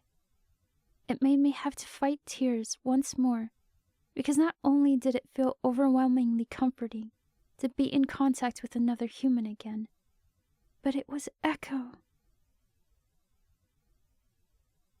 It took a few hours to get back to the base, but then the vehicle slowed as it got to the gates, coming to a full stop a few seconds later. You ready? Echo asked, catching the sudden nervous look on my face. Please don't leave my side, I begged, resisting the urge to put a vice grip on her hand. If I lost sight of you, I shook my head, terrified of even thinking about it. In response, Echo gave me a slow kiss, letting out a contented sigh when she pulled away. The last thing I ever want to do again is leave your side. I smiled gratefully, and when Garcia pushed open the door of the Striker, we strode out together. I'd hardly set foot on the pavement when a body crashed into me. My feet left the ground, and the person who had their arms around my middle spun me around in ecstatic circles. He was spinning me so fast, he almost tripped over his own shoes. I just got back, I laughed as Micah set me down. Don't kill me already. Instead of letting me go once my soles touched down, his arms tightened, giving me a hard hug. Though Echo had taken a step back to let him say hello, she stayed well within my line of sight. Don't you ever do that again. Micah scolded, and somehow his arms tightened even more, squeezing the air out of me. I hugged his neck, content to let him embrace me as long as he wanted, even if I could barely breathe. I'm sorry, and I meant it. I never should have put him through losing me a second time. While he held me, I noticed Imogen and Ty had run up, and Imogen had wrapped Echo in a joyful hug. After letting go, she started toward me, and at seeing her coming, Micah released me. Imogen gave a soft smile, and it seemed that might be all she was going to do, until she threw her arms around me. Hi, I huffed amusedly. While Imogen let me go, I searched for Echo again, and when I spotted her, she was kneeling down, petting an excited canine that had run up with the newcomers, Dugan and Kara, if I remembered correctly. Though I suppose they weren't newcomers anymore. Micah followed me over, practically glued to my side, and when I got there, I extended a hand to the man. Dugan, right? I asked as he shook it. He nodded. Welcome back. Echo, watch! Kara exclaimed, pointing at the dog. I taught him the thing. Echo straightened up, releasing the dog so Kara could show her the thing. She called the dog's name, and when it looked at her, she threw her hands up. Dance! The dog put its front paws as high as it could and stood on its back legs, clumsily turning in a couple of circles before dropping back down. He's a superstar, Echo praised, and it must have been something they taught him before Echo left looking for me, because she knelt down again and held up a hand. High five. The dog lifted a paw to her palm, and she rubbed behind his ears in reward. The soft squeal of brakes let me know a car had pulled up behind us, and when I turned to face it, my heartbeat picked up nervously. Blake got out and came around the passenger side to open the door for Casey, who climbed out with a bundle in her arms. He closed the door and began to walk over, but I was already heading to him, and I met him halfway. Blake, I greeted timidly, so worried that he'd be mad at me, and I couldn't judge by his face either. His mouth was set in a thin line, and his eyes kept running over me, studying me intently. The longer it took, the more worried I grew. Pipsqueak, he said finally, and it was such a relief that I nearly sighed. There was no way he'd call me that if he was upset, and as if he could see my immediate relief, he grinned, scooping me into his arms and off the ground. I fucking missed you. He bellowed happily. God damn. He was too happy to say much more than that, and instead he expressed his joy much the same way Micah had, by squeezing the very breath out of me. Not that I minded. He let me go to give Echo a hug too, and while he did, I turned to Casey.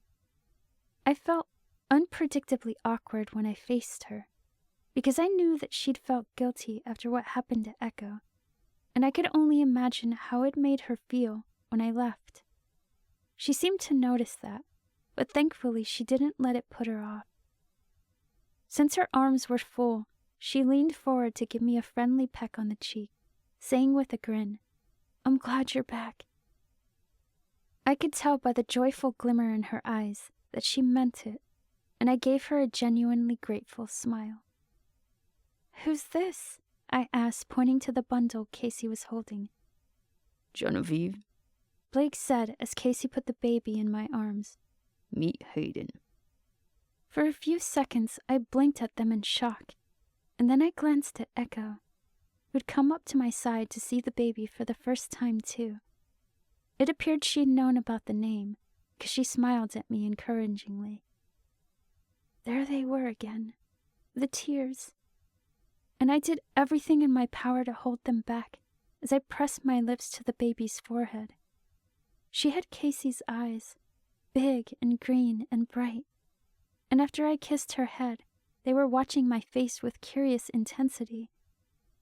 "Hello, Hayden," I said, my voice soggy. "I'm Genevieve." And she smiled at me, an open, toothless grin that made her arm wave, and both Echo and me laugh. "She likes you." Echo chuckled. We both admired the baby for a few minutes until Blake cut in. "So, Amina had the kitchen prepare a huge dinner. You hungry?" It was the first time I noticed that the cafeteria nearby was buzzing with people and conversation. I answered with starving, while Echo nodded vigorously, and I carried the baby as we all hurried in to eat. The kitchen's volunteers had created one of the best meals I'd ever had, and Echo was so busy shoveling down her own food that she didn't care to remind me to eat slowly. I feasted until I was so full that it would take someone to pull me out of my seat. At least I didn't need to get up right away. Even after I couldn't eat anymore, we sat there for a long while. Everyone was so happy. Micah wouldn't stop talking about everything he'd been doing and helping with. He'd learned to make fuel with Ty and Imogen, and he wouldn't stop telling Echo about all the books he'd read. Blake caught me up on everything he'd been doing as a leader, like working on getting running water and live cattle and horses, and he told me everything about what it was like to be a father. To my great appreciation, no one asked about my time away. While in so many ways it was rejuvenating to be back and around people I cared about and loved, having everything happen all at once was taking a toll on me. I'd been alone for so long that after a couple of hours I started slumping in my seat, leaning into Echo, because I was so overwhelmed by the noise and the commotion and amount of people. It was such a relief when Echo noticed. "Want to get out of here?" I nodded, and she stood to address the table. "Sorry, folks. I'm stealing my..." She stopped mid-sentence and side-glanced at me. "Genevieve for the rest of the night." Despite the protest, she walked me right out. It was dark by now, and when we reached the sidewalk, I turned in the direction of the barracks. "Nope," Echo said, taking my hand and pulling me in the opposite direction. "This way." I knew exactly where she was taking me without needing to be told. We were going to the home with the blue door and the piano and the Giants flag, to that magical house that had always been ours. "You could have said it, you know," I told her while I scooted in closer to her side. She raised an eyebrow at me. "Girlfriend, that's what you almost said, right?" "Yeah." She nodded, giving me a timid smile.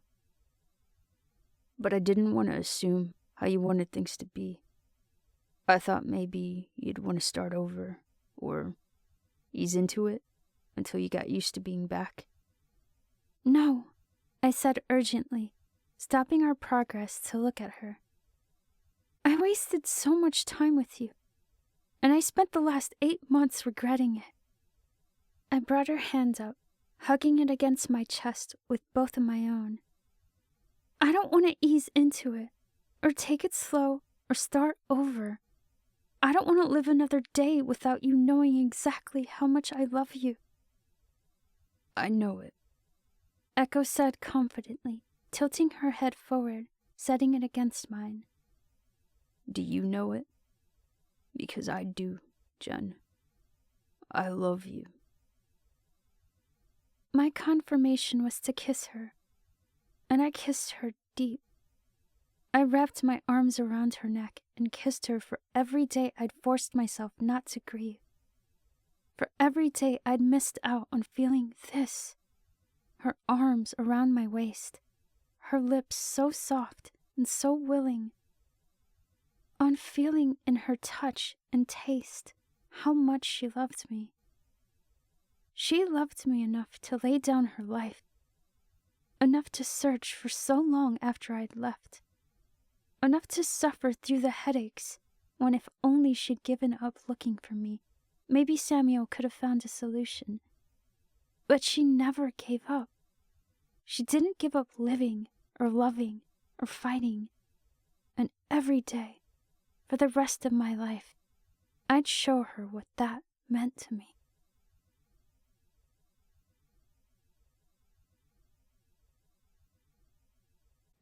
Hi everyone, this is Jesse.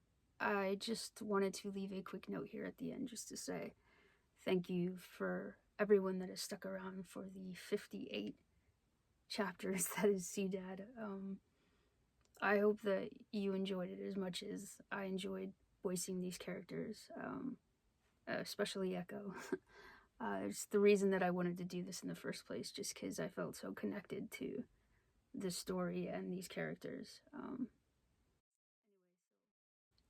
If you loved CDAD as much as I do and would like to check out some other works by the author, Ray, aka Zoe Reed, I put a link in the description to his Patreon, as well as to his other published works, which I think I've read every single thing that he's put out so far, and I've loved them all equally. So go show him some support. I'm sure he would definitely appreciate that. And for my shameless plug, if you would like to support me at all in any way, you could check out my band, LinkedIn Drive. There should be a pop-up to the YouTube and a link to our Spotify down in the description below. Check out our tunes. Let me know what you think. I appreciate it. And last but not least, if there are any books that you want to suggest that I do next, put them in the comments below and I will think about it. Thanks a lot, guys.